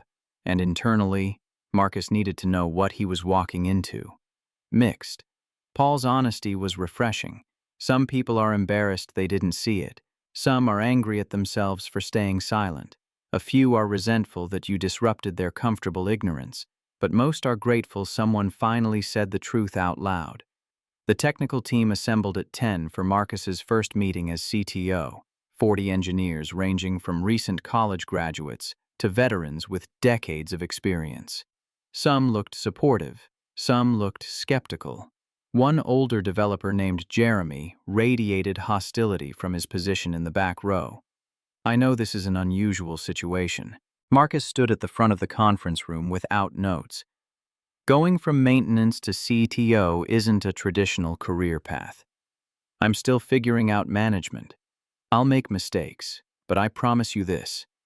Nobody in this department will be invisible. Every contribution gets credited. Every idea gets heard. Every person matters." Jeremy raised his hand with the aggressive energy of someone looking for confrontation. "You think you understand management? You've been cleaning floors for 3 years. You're right. I don't understand management yet. That's why I need this team to teach me." Marcus didn't take the bait. "But I do understand these systems because I built most of them. And I understand what happens when leadership values profit over people. Credit over truth, hierarchy over merit. What if we disagree with your technical decisions?" Jeremy pushed harder. "Then you tell me and we figure it out together." Marcus met his resistance with calm. "I'd rather be wrong and learn than be right and alone. This department succeeds when everyone's expertise gets leveraged, not when one person makes all the calls." The hostility in Jeremy's expression shifted to something like consideration. Over the following weeks, Marcus implemented changes that transformed how technical work got credited and compensated. Every project required attribution documentation showing who contributed what. Monthly recognition meetings highlighted engineers whose work typically went unnoticed. Innovation bonuses got distributed based on actual creation, not management approval. The 14 systems Marcus had designed got properly licensed to third-party companies, generating $8.7 million in revenue over 18 months. The licensing deals included clauses requiring original creator compensation, Marcus's share coming to $4.1 million after Sentinel's cut. He put $2 million into an endowment fund he named after Janelle. The Janelle Powell Memorial Scholarship would provide 30 full tuition scholarships annually for children of single parents pursuing STEM degrees at Michigan universities. The first class would start fall 2025, 30 students who'd get opportunities that didn't require choosing between family and education. Zoe helped him design the application process during dinner one night, her 7-year-old logic cutting through academic bureaucracy. They should write about their parents, not their grades, because sometimes people who work really hard don't get good grades because they have to help at home. Marcus added that requirement to the scholarship criteria. The federal prosecution moved faster than typical white-collar cases. Richard's cooperation agreement providing evidence that implicated 12 executives across 5 companies. USA v. Richard Sterling, Case Num. 24 CR 2148 resulted in conviction on 9 federal counts after a 3-week trial where Marcus testified for 6 hours over 2 days. The jury deliberated for 90 minutes before returning guilty verdicts on all charges. Sentencing came in August 2024, Judge Patricia Morrison presiding because she'd recused herself from Sentinel's board to avoid conflict of interest. 14 years federal prison, FCI Milan in Michigan. $12.4 million in restitution. Forfeiture of all assets including offshore accounts that had been frozen since arrest. Richard Sterling stood in federal court looking 20 years older than he had in March, the arrogance burned away leaving only consequence. His statement to the court was brief and meaningless. Apology without understanding sprinkled with self-pity about how one mistake had ruined his life. Marcus attended sentencing with Diana and listened to Richard minimize systematic fraud as a mistake. Years of deliberate theft reframed as poor judgment. He wanted to stand up and correct the record, but James Reeves had advised against it. Let the judge handle it. Patricia Morrison did exactly that. Mr. Sterling, you've characterized your crimes as mistakes. But the evidence shows 6 years of premeditated fraud, racism, and abuse of power. You didn't make errors. You built systems designed to steal from others while enriching yourself. Her voice carried the weight of 3 decades dispensing justice. 14 years is not punishment for mistakes. It's accountability for choices. I hope you use that time to understand the difference. Gerald Hoskins got 6 years for conspiracy and $2.1 million restitution. Vanessa Kim avoided prison through her cooperation agreement, 2 years probation and $250,000 in fines. The civil rights investigation expanded beyond Sentinel. DOJ consent decree, establishing 7-year federal oversight across multiple companies where the fraud network had operated. 73 families received compensation from the settlement fund, average payout of $127,000 per family. Marcus noticed the number matched his bank balance the day he'd started fighting, the universe apparently having a sense of irony about how much it cost to buy dignity. The investigation recovered $43 million total across all 5 companies. Funds distributed to wrongfully terminated employees, discriminated workers, and unpaid innovators whose contributions had been systematically erased. Fortune magazine ran a cover story, The Invisible Architect, How One Man's Fight Changed Corporate America. The article detailed Marcus's journey from senior systems architect to maintenance worker to federal witness to CTO, framing it as American redemption narrative about individual courage overcoming institutional failure. 340 companies nationwide adopted variations of the Powell Accountability Framework, Sentinel's policies becoming industry standard for innovation attribution, family flexibility, and whistleblower protection. The framework required transparent documentation of who created what, guaranteed schedule flexibility for caregivers regardless of level, and established external oversight for discrimination complaints. 18 months after the board meeting that changed everything, Marcus stood in his office watching Detroit transform from winter to spring, ice breaking up on the river and construction cranes sprouting like urban flowers across the skyline. Sentinel Technologies had survived the scandal, employee retention at 96% compared to industry average of 71%. The company recruited talented people who wanted to work somewhere that valued integrity over expediency. His calendar showed meetings with technical teams, strategy sessions with Paul about Q2 projections, interviews for new engineering positions that didn't require suppressing identity to demonstrate competence. The work was challenging in ways maintenance never was. Decisions carrying weight that affected hundreds of employees and millions in shareholder value. But he left every day at 3:15 to pick up Zoe from school. The Powell Accountability Framework made that possible not just for him but for 847 employees across the company who used family flexibility provisions in the first year. Nobody got denied schedule changes for caregiving responsibilities. Nobody had to choose between promotion and presence. Nobody became invisible because they prioritized family alongside career. Vivian Hayes had survived the board's pressure to resign, fighting to prove she could rebuild the culture she'd failed to see collapsing around her. She implemented every reform Marcus suggested and added several more: transparency requirements and equity audits and external oversight that made Sentinel a model for corporate accountability. She and Marcus maintained professional distance, the kind of relationship built on shared trauma and mutual respect without crossing into friendship. They'd started dating in October 2024, tentative and slow, both of them damaged in different ways by systems that rewarded performance over humanity. Zoe was warming to her, the careful evaluation 8-year-olds conducted when new people entered their father's life. "Can Miss Vivian come to my science fair?" she'd asked last week, testing boundaries and permissions simultaneously. Marcus had checked with Vivian first, making sure she understood the invitation came from Zoe, not him. "If you want to, I'd be honored." Vivian's response had the careful sincerity of someone who'd learned humility through consequences. The science fair was scheduled for March 27, 2025, exactly 1 year after Marcus resigned and 3 days before the anniversary of the board meeting. Zoe's project explored how speaking truth protected communities, 8-year-old analysis of what happened when her father refused to stay quiet. The display board showed timeline of events from 2019 through 2024, evidence samples appropriately redacted for elementary school audience, results measured in families helped and policies changed and systems reformed. Her conclusion, written in careful cursive, said, "Sometimes the quietest people change the world the loudest, and you should never let anyone make you invisible." The judges awarded first place in social sciences category, Zoe running to Marcus and Vivian with her blue ribbon held high like a trophy. "I won, because you told the truth, baby girl." Marcus lifted her up despite her protest that she was too old for this.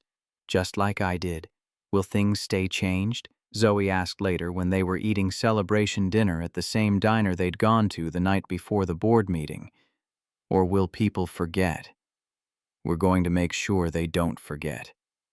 Marcus looked at Vivian across the table, partnership visible in how they'd both committed to structural change. "Every scholarship we award reminds people. Every policy we enforce reminds people. Every employee who gets to be both parent and professional reminds people." That's a lot of reminding. Zoe's pragmatism was genetic. "It's a lot of work," Vivian agreed. "But your dad taught me that some work is worth doing even when it's hard, especially when it's hard." They drove home through Detroit streets Marcus had known his entire life, the city looking different somehow now that he didn't have to make himself small to survive it. Zoe fell asleep in the back seat, blue ribbon still clutched in her hand, and Marcus thought about invisible people who'd found their voices because he'd found his first. The scholarship fund had awarded 90 students full tuition across 3 years, 30 kids per year whose single parents didn't have to choose between their education and their children's presence. The first cohort was finishing freshman year at Michigan universities, studying engineering and computer science and mathematics, building futures that didn't require sacrificing family. Marcus got updates from some of them, emails thanking him for making college possible, stories about how the scholarship meant more than money because it meant someone saw their family's struggle and decided it mattered. He kept the emails in a folder labeled Legacy, reading them when the weight of management felt overwhelming. One student wrote, "My mom works 3 jobs. She never got to come to my school events because she was always working. Because of your scholarship, she only works 1 job now. She came to my first college presentation. She cried. Thank you for giving me that." Marcus had cried too when he read it, understanding viscerally that changing one life changed concentric circles of lives connected to it. His fight hadn't just been for Zoe. It had been for every child who deserved parents present enough to witness their achievements. The relationship between Marcus and Vivian had started 10 months after the board meeting, after enough time passed that power dynamics felt less toxic and genuine connection seemed possible. She'd approached him at a company function celebrating Sentinel's return to profitability, the scandal having somehow strengthened the business by attracting talent and clients who valued ethical operations. I know this is inappropriate given our history. Vivian's opening had the careful honesty of someone who'd spent months in therapy learning to acknowledge harm without centering her own guilt. But I wanted to ask if you'd have coffee with me, not as CEO and CTO, as 2 people who survived something difficult and might understand each other because of it. Marcus had hesitated, weighing the complications against the fact that Vivian was the only person besides Diana who truly understood what the last year had cost him. Why? Because I'm lonely, and you're one of 3 people in Detroit who knows what it feels like to rebuild yourself. After discovering everything you believed about your own competence was built on ignoring everyone else's suffering. Her vulnerability was real, the kind that couldn't be performed. And because I think you might be lonely too, even though you have Zoe and good work and justice. Some kinds of lonely don't get fixed by having the right parts of life in place. She was right, and Marcus hated that she was right. Coffee turned into dinner, turned into careful dating that required explicit conversations about boundaries and power, and whether 2 people could build something healthy from wreckage of what they'd survived. The first time Vivian met Zoe had been planned like a military operation, Marcus coaching his daughter about how Miss Vivian from Daddy's work wanted to meet her but only if Zoe felt comfortable. Zoe had evaluated Vivian with the ruthless assessment children deployed when adults entered their carefully constructed safety. "Are you the lady who fired my dad?" Direct questions were Zoe's preferred strategy. "Yes. I made a terrible mistake because I believed lies instead of investigating truth." Vivian hadn't tried to soften it. "I hurt your dad when I should have protected him. I'm sorry for that, and I'm trying to do better." "Why should we believe you?" Zoe pushed harder, protective instincts inherited from her father. "You shouldn't. Not yet. Trust gets earned through consistent action over time, not through apologies." Vivian met her skepticism with respect. "I'm hoping you'll give me a chance to prove I mean what I say. But that's your choice and your dad's choice, not mine." The honesty had disarmed Zoe enough to allow supervised visits, boundaries slowly relaxing as Vivian demonstrated reliability. She showed up when she said she would. She listened when Zoe talked about school projects or friendship drama or missing her mother. She never tried to replace Janelle or claim space that wasn't offered. By the time they moved in together in late 2026, Zoe had upgraded Vivian's status from Daddy's friend to Miss Vivian, who's okay, I guess, to something approaching family. The Christmas before, Zoe had asked permission to call her something other than Miss Vivian. "What do you want to call me?" Vivian's careful neutrality hid how much the question meant. "I don't know. Not Mom because I had a mom, but maybe Vivian, like we're friends?" Zoe tested boundaries with the precision of someone who'd learned adults could leave without warning. Vivian works perfectly, and we are friends.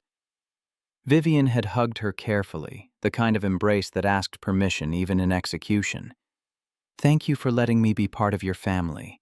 Marcus watched them building relationship that didn't require erasing Janelle's memory or pretending the past 3 years hadn't happened. It was messy and slow and sometimes painful when old wounds got reopened by current conflicts. But it was real in ways that mattered more than easy. Congress invited Marcus to testify before the House Committee on Workforce Equity in November 2026. He sat at the witness table in a suit that actually fit, representing not just himself, but every invisible person who'd been erased by systems that valued profit over humanity. Dignity isn't a luxury reserved for executives and shareholders. Marcus read from prepared testimony Diana had helped him write. It's a fundamental right that belongs to every person who contributes labor and expertise to organizational success. Workers shouldn't have to choose between paychecks and parenthood, between career advancement and caregiving responsibilities, between speaking truth and keeping employment. The committee members asked questions ranging from thoughtful to performative, Republicans and Democrats both trying to claim ownership of family values while avoiding specific policy commitments. But the testimony generated enough bipartisan interest that a bill got introduced. Family Care Workplace Equity Act, bipartisan-sponsored legislation requiring schedule flexibility protections and prohibiting retaliation against employees requesting family accommodation.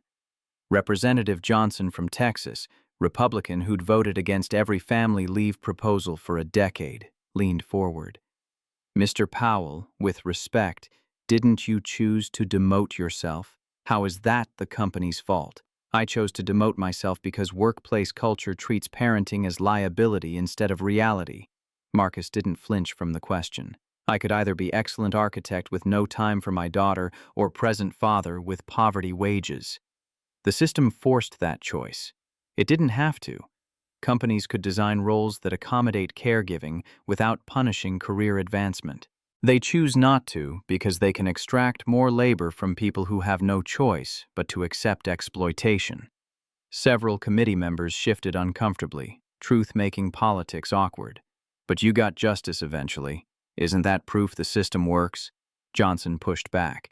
I got justice because I had FBI agent willing to investigate for 6 months, federal prosecutor willing to build case, documentation proving fraud.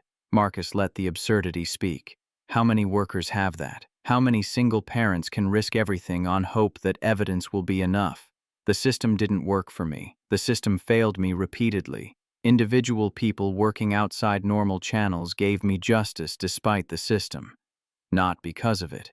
Representative Morrison from Ohio, Democrat sponsoring the Family Care Workplace Equity Act, redirected toward policy. What would have prevented your situation?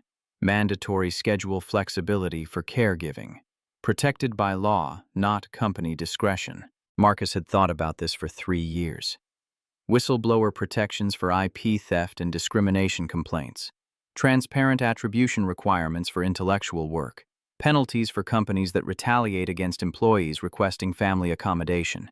The Powell Accountability Framework that 340 companies adopted voluntarily needs to be federal requirement, not optional best practice. The hearing continued for 90 minutes, representatives from both parties asking questions ranging from thoughtful to performative. Marcus maintained composure through all of it, refusing to let political theater diminish the substance of what he'd survived. At the end, Representative Diana Chen asked final question. Mr. Powell, your daughter Zoe is in the gallery today. What do you want her to learn from your experience? I want her to learn that being visible is dangerous, but being invisible is death. Marcus looked up at Zoe, watching from above. I want her to learn that speaking truth protects more people than staying silent, even when silence feels safer. I want her to learn that dignity isn't negotiable, that work matters, but family matters more. That systems only change when individuals decide comfort isn't worth complicity. He paused, letting the words settle. And I want her to learn that her father fought for her future by refusing to accept that the present required choosing between parenting and surviving.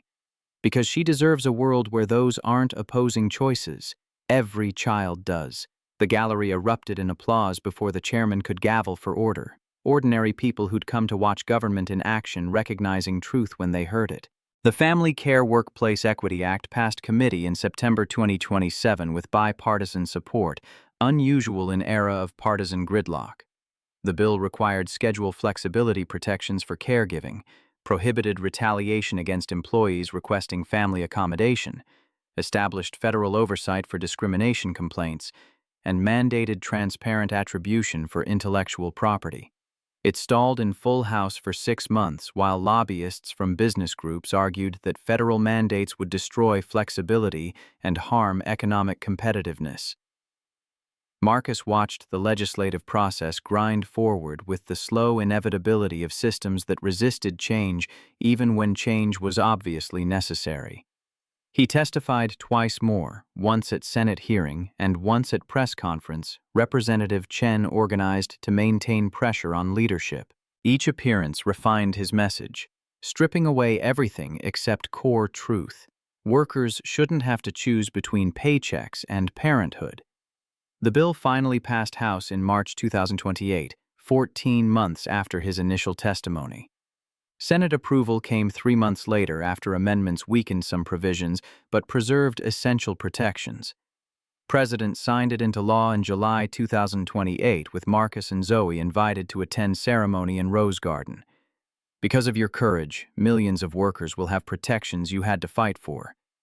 The president shook Marcus's hand for cameras, political moment that felt both meaningful and performative. Your daughter can grow up knowing her father changed America. Marcus smiled for the photographs and felt the weight of expectations that came with being symbol instead of just person. The law was imperfect compromise, better than nothing but worse than necessary. Implementation would require enforcement mechanisms that might not survive future administrations. But it existed. Federal requirement instead of voluntary framework, permanent unless explicitly repealed. After the ceremony, walking through D.C. humidity toward their hotel, Zoe asked question that had been building. Daddy, are you done now? Like, did you win enough that we can be normal? Define normal. Marcus smiled at the impossibility of her request. Like you're just my dad who works at a tech company, not the guy who everyone wants to talk to about discrimination and policy and being brave. Zoe's frustration was valid. I want you to just be daddy again. I am just daddy. The rest is noise that comes with having fought publicly instead of privately. Marcus understood her desire for ordinary life. But baby girl, there's no going back to invisible. Once people see you, they don't unsee you. The question is whether we use that visibility to help others or whether we retreat into privacy and pretend it's enough. Can't we do both? Zoe wanted permission to be tired of being the daughter of someone famous for surviving. We can try. Marcus pulled her close while they walked. I'll say no to more interviews. I'll focus on work and family instead of speaking tours and congressional testimony. We'll be as normal as possible while still honoring the responsibility that comes with having platform. Do you regret it? Zoe asked quietly.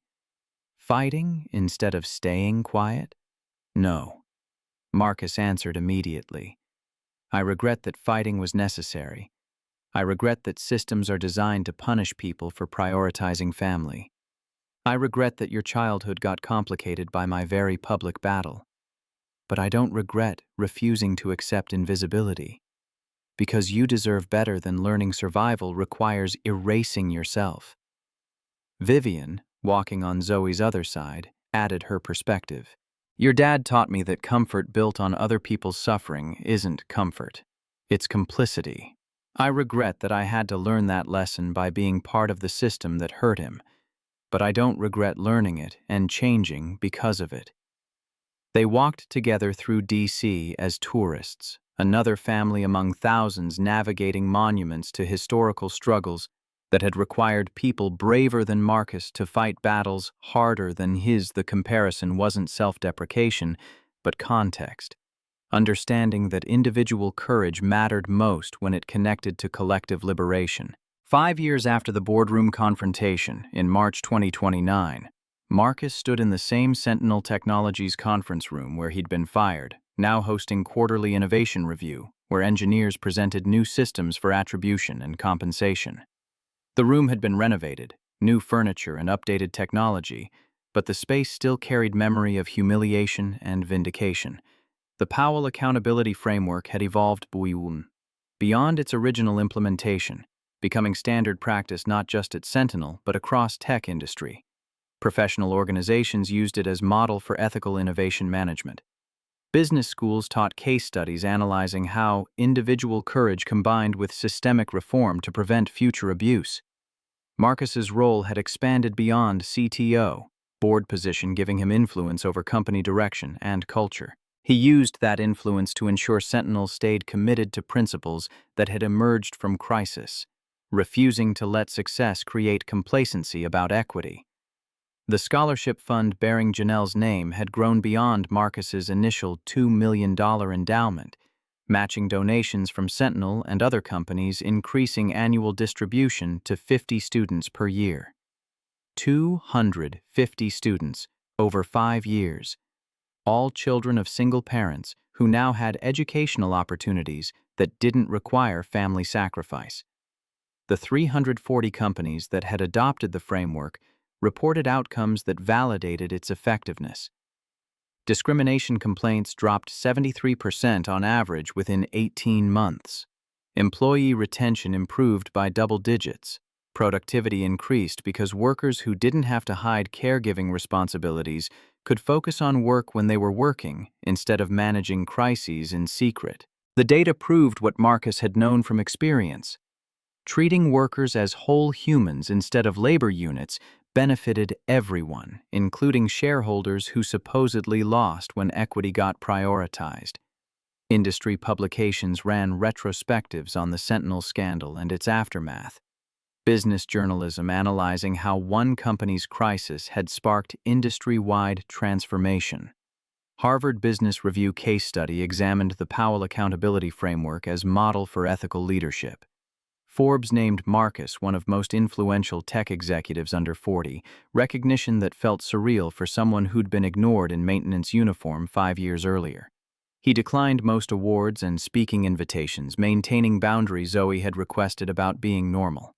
But he accepted invitation to speak at MIT's graduation ceremony in May 2029, his alma mater wanting him to address graduating class about ethics and courage in industry that often valued profit over principle.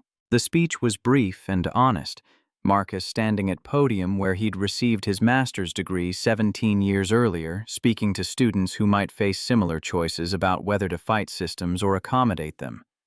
They'll tell you merit matters most, that hard work guarantees advancement, that systems reward excellence regardless of who produces it. His voice carried across a crowd of graduates and families who'd invested years and fortunes in education meant to guarantee success. Sometimes that's true, but sometimes systems are built to favor certain people while erasing others. Sometimes speaking truth costs everything you've built. Sometimes fighting for dignity requires risking security you can't afford to lose. When that moment comes, and it will come for most of you at some point, you'll have to choose. Marcus scanned the audience, seeing young faces full of optimism that would get tested by reality. You can choose comfort by staying silent, accepting that someone else's suffering is price of your advancement. Or you can choose courage by speaking truth, knowing that fighting might cost you everything, but silence will cost you your soul. I chose courage because I had a daughter watching how I responded to injustice. I chose courage because staying invisible was teaching her that survival required erasure. I chose courage because the alternative was accepting that some people matter less than others, and I couldn't believe that while looking in my child's eyes. You're not choosing between principles and survival. You're choosing what kind of world you're building for people who come after you. Choose truth. Choose courage. Choose to be seen even when invisibility feels safer. Because the world doesn't change from people making safe choices. It changes from people deciding that protecting the next generation matters more than protecting their own comfort. Standing ovation lasted 4 minutes.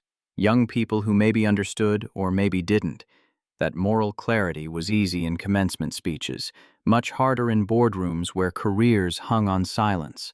Zoe's 15th birthday arrived in May 2032 with the kind of teenage complexity that made Marcus nostalgic for 7-year-old directness.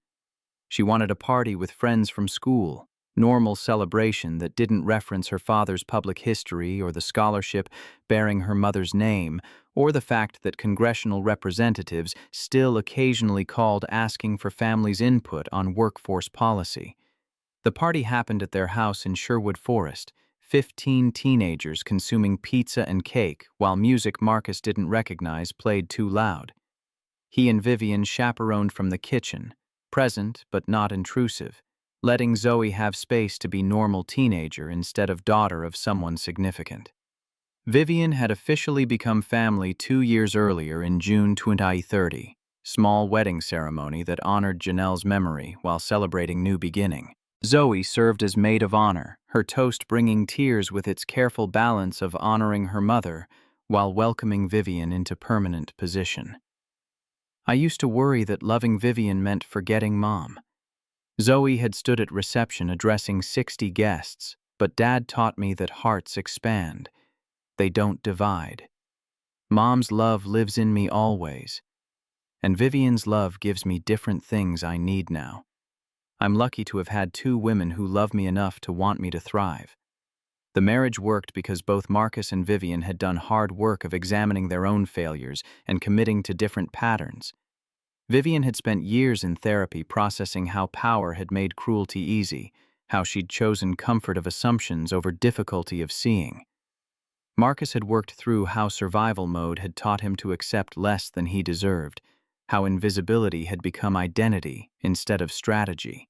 Together, they built relationship based on honest reckoning with past harm and ongoing commitment to equity in domestic space. They split household labor equitably. They made decisions jointly, including Zoe, in age-appropriate ways. They attended couples therapy monthly to maintain skills that didn't come naturally to people trained by patriarchy and capitalism to compete instead of collaborate. It wasn't perfect, but it was real. Partnership that acknowledged damage while refusing to let damage define future. Watching Zoe laugh with her friends, Marcus felt grateful for ordinary moments that 5 years ago had seemed impossible. The legal battles were over. The congressional testimony was complete. The scholarship fund was established with governance structure that would continue after he died. The policy framework was law instead of suggestion. He'd won. Not completely, never completely, but enough that breathing didn't require constant vigilance against next attack. Vivian leaned against him, comfortable silence between people who'd earned each other's trust through consistency across years. "You did good, Marcus Powell. We did good," he corrected, refusing to claim individual credit for collective effort. "You changed Sentinel's culture. Diana prosecuted the criminals and then wrote better law. Paul and Sharon implemented reforms. Zoe inspired the research that proved framework effectiveness. I just refused to stay quiet when staying quiet was killing me." "That's not small." Vivian kissed his cheek. Refusing to accept invisibility gave everyone else permission to be seen. That's leadership, even if you don't want the title. One of Zoe's friends approached, asking if they could watch a movie in the basement. Permission request that felt beautifully mundane. Marcus agreed, and the teenagers migrated downstairs, noise level dropping to manageable volume. "Do you still think about Richard Sterling?"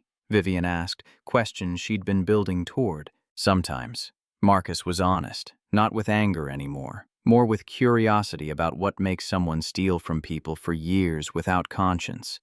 He'll get out of prison in 9 years. He'll be 61. I wonder if he'll understand what he did, or if he'll just feel victimized by consequences. Does it matter? Vivian's pragmatism cut through. To him, probably. To me, not really. Whether Richard Sterling achieves moral clarity doesn't change that 73 families got justice, that 340 companies reformed policies, that federal law now protects workers he would have continued exploiting. Marcus thought about impact versus intention. I used to need him to understand.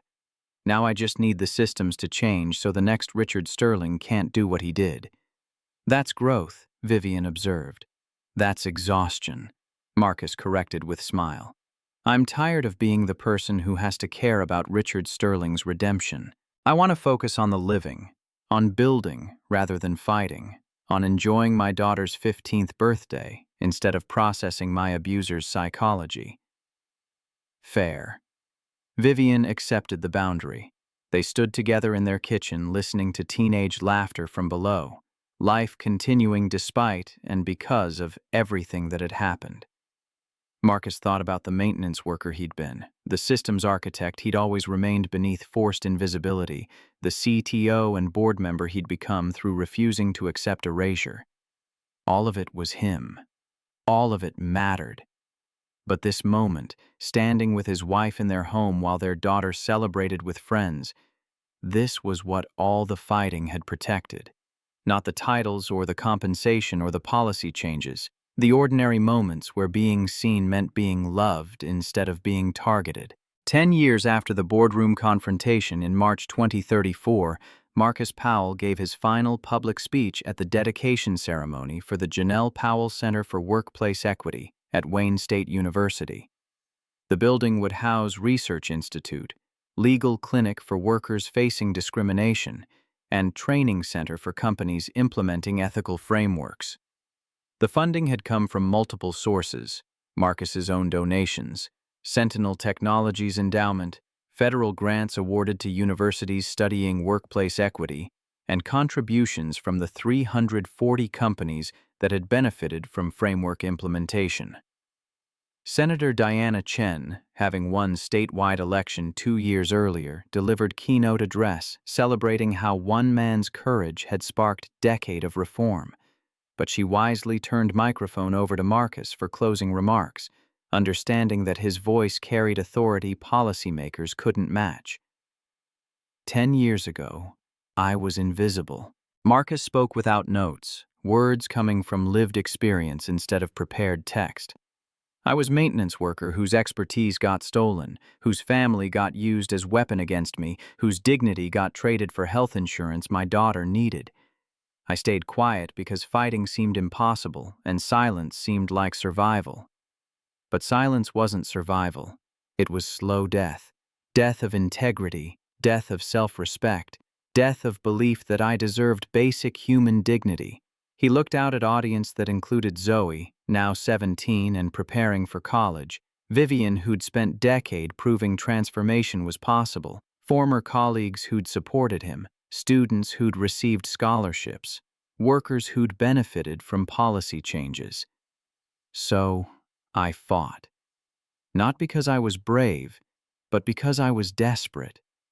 Not because I had great plan, but because staying invisible was teaching my daughter that being small was how you stayed safe.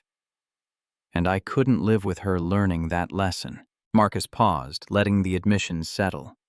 I got lucky. I had FBI agent willing to investigate, colleagues willing to risk their careers to provide evidence, prosecutor willing to build case, daughter who gave me reason to keep fighting when giving up felt easier. Most workers don't get that lucky. Most workers fight alone and lose. That's why this center matters. He gestured to building behind him. This center provides what I had to stumble into: legal support for workers facing discrimination, research documenting patterns of abuse, training for companies that want to do better, community for people fighting battles they shouldn't have to fight alone. My daughter told me last week that she's going to law school. Marcus smiled at Zoe, who rolled her eyes with affection. She wants to be employment attorney, defending workers whose dignity gets sacrificed to corporate profit. She learned from my fight that legal structures matter, that policy protects people, that individual courage needs systemic support to achieve justice. He looked at Janelle's name carved in stone above the entrance, memorial to women who'd never seen their daughter grow into person, who'd inherited her mother's conviction that healing required fighting for those who couldn't fight for themselves. This center bears my wife's name because she taught me that love means showing up, being present, refusing to let systems separate you from people who need you. She died because someone chose to drive drunk, choice that destroyed our family. But her legacy lives in this building, in the scholarship that helped 250 students, in the daughter she raised for 3 years who's now preparing to continue the fight. Marcus concluded with words he'd been building toward for decades. I used to think being visible was dangerous. And it is. Visibility makes you target, makes you responsible, makes it impossible to hide when systems demand sacrifice. But invisibility is death. Not dramatic death, but erosion of everything that makes you human. So I chose visibility. I chose fighting. I chose speaking truth even when truth cost everything I'd built. And because I chose that, 73 families got justice. 340 companies reformed policies. Federal law protects millions of workers.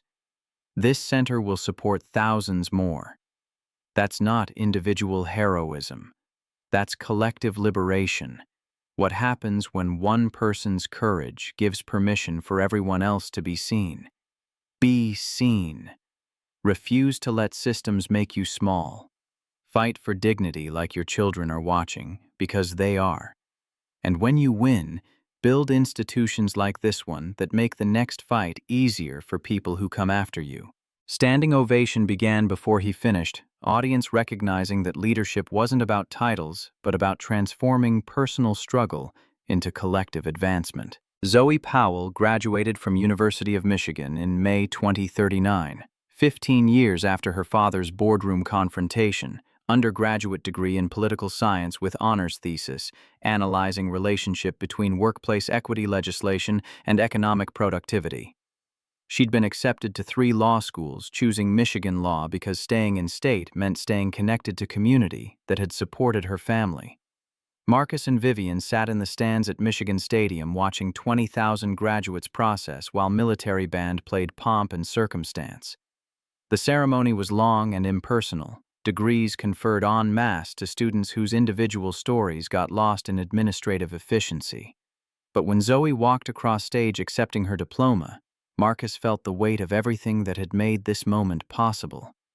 Janelle dying young, his forced demotion and systematic discrimination, Richard Sterling's greed and cruelty, Diana Chen's investigation, and Paul Martinez's recordings, and Sharon Liu's documentation, the board meeting where truth mattered more than power, the federal prosecution and congressional testimony and policy reforms that emerged from one family's refusal to accept erasure. All of it culminated in this moment, his daughter educated without requiring family sacrifice, prepared to fight for others the way he'd fought for her. After the ceremony, walking across campus toward their car, Zoe asked a question that felt like passage of responsibility.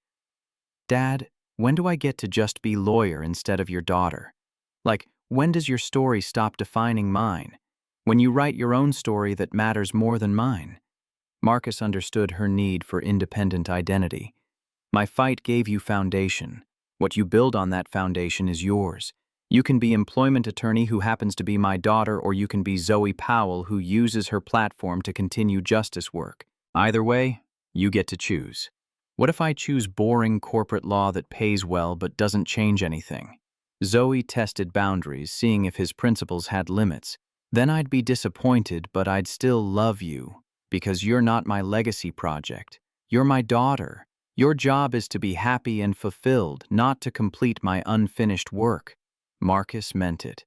The center bears your mother's name. The scholarship continues regardless of what you choose. The policy framework is law. My work is done. Yours is just beginning, and it belongs to you alone. Vivian added her perspective, having navigated similar questions about identity and legacy. Your dad gave you choice, Zoe. That's the gift. You can fight because you want to, not because you have to. That's what all his sacrifice purchased, the freedom to choose purpose instead of having it forced on you. Zoe nodded slowly, processing the permission to diverge. Okay, then I choose to fight. Not because you did, but because I can't watch other people suffer through systems we know how to fix. I'll be employment attorney. I'll defend workers. I'll continue the work. But I'll do it my way, using my methods, building my own legacy. That's all I ever wanted. Marcus hugged her, grateful for daughter who'd inherited his conviction without inheriting his trauma. Your way will be better than mine, because you get to start from foundation. I built instead of from foundation that was destroying me. They walked together through Ann Arbor campus. Marcus had attended 27 years earlier, the place that had given him technical expertise without teaching him that systems were designed to exploit rather than reward that expertise. Zoe would attend law school in these same buildings, learning to weaponize legal structures in defense of people the structures were designed to control. The cycle continued, but the starting point had risen, each generation building platform that made next generation's fight more effective. Marcus had fought from invisibility toward recognition. Zoe would fight from recognition toward justice, her privilege being that she didn't have to prove her own worth before defending others. 20 years after the boardroom confrontation, in March 2044, Marcus Powell retired from Sentinel Technologies at age 56. The burnout of 2 decades at executive level finally outweighing the satisfaction of continued reform work. He'd served as CTO for 15 years, board member for 12, and interim CEO for 6 months when Vivian retired to focus on nonprofit sector. His retirement announcement included donation of remaining stock options to the Janelle Powell Center, $10 million that would endow operations in perpetuity. The center had grown beyond original mission, now operating legal clinics in 7 cities, training programs adopted by hundreds of companies, Research Institute publishing studies that informed policy debates nationwide. Zoe was 27, partner at Detroit employment law firm, married to another attorney she'd met during law school, raising 2 children who called Marcus Papa, and demanded stories about when he used to clean buildings at night. The stories had become family mythology, simplified narratives that stripped away complexity to deliver lessons about courage and justice. Papa, were you scared when you told the truth? His grandson, 5 years old and obsessed with superheroes, wanted to understand bravery. Terrified, Marcus sat on the floor playing blocks while answering honestly. I thought I might lose everything. My job, my health insurance, my ability to feed your mama. Being scared didn't make me weak. It made the choice to speak up mean something, because brave isn't. Not being afraid. Brave is doing the right thing, even though you're afraid. Did you win? The 5-year-old wanted clear victories. I won some things and lost some things. Marcus built tower while explaining complexity.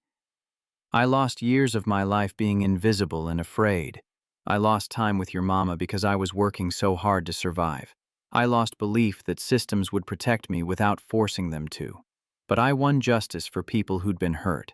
I won policies that protect workers. I won self-respect from refusing to accept erasure. And I won the chance to teach your mama how to fight, which means she can teach you, which means the winning continues even after I'm gone. Will you be gone soon? The question carried childhood anxiety about impermanence. Not soon, but eventually, like everyone. Marcus hugged him gently.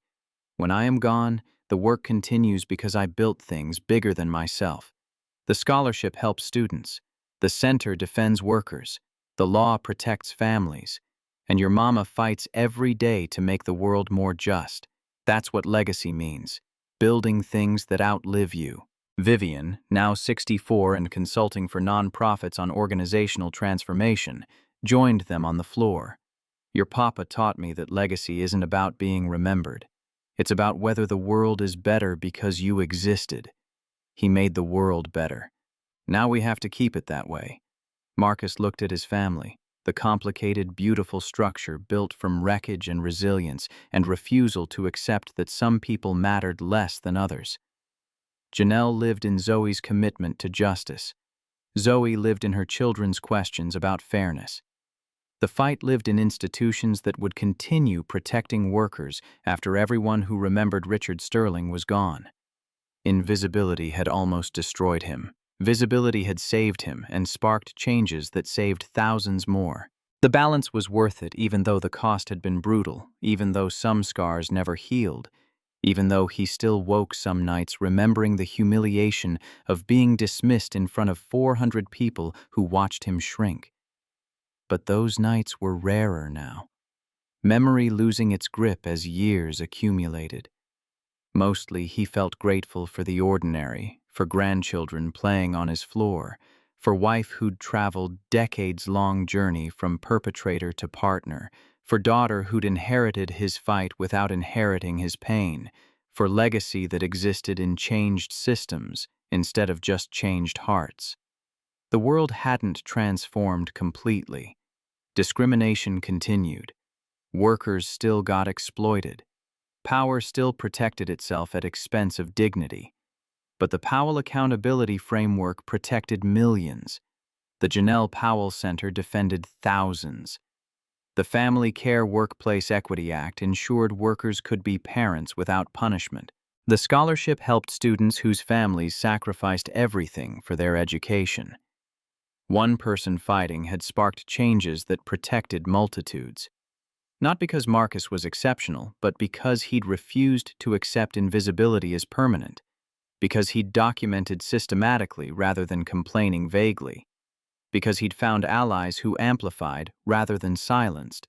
Because he'd transformed personal suffering into structural reform. The formula was replicable. That was the point. Any worker facing discrimination could document, could find support, could fight, could win if enough people decided justice mattered more than comfort.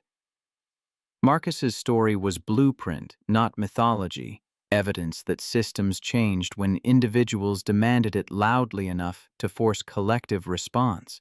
He'd spent 20 years refusing to be invisible, teaching by example that being seen was worth whatever it cost. The lesson had spread through concentric circles, touching lives he'd never meet, protecting families he'd never know, building future where his grandchildren might not need the courage he'd required because systems had evolved beyond requiring courage just to survive. That future wasn't guaranteed, but it was possible. And possibility, Marcus had learned, was enough to keep fighting for as long as fighting was required. His part was complete. The work continued through others, gathering momentum from his example, building on foundation he'd established, protecting people who'd never know his name but benefited from his refusal to accept erasure. Legacy wasn't about being remembered. It was about whether the world was better because you existed, whether your life built platforms that made next generation's life less brutal, whether your courage purchased permission for others to be brave. Marcus Powell had been invisible, and then he'd been seen, and then he'd used that visibility to ensure others didn't have to fight alone the way he had. That was enough. That was everything. That was how quiet people changed the world loudest, by refusing to stay quiet when silence protected systems built on suffering. He'd chosen to be seen. And because of that choice, thousands of invisible people had permission to emerge into light, to claim dignity, to fight for futures where their children learned that speaking truth was strategy for survival instead of death sentence. The world changed slowly, but it changed.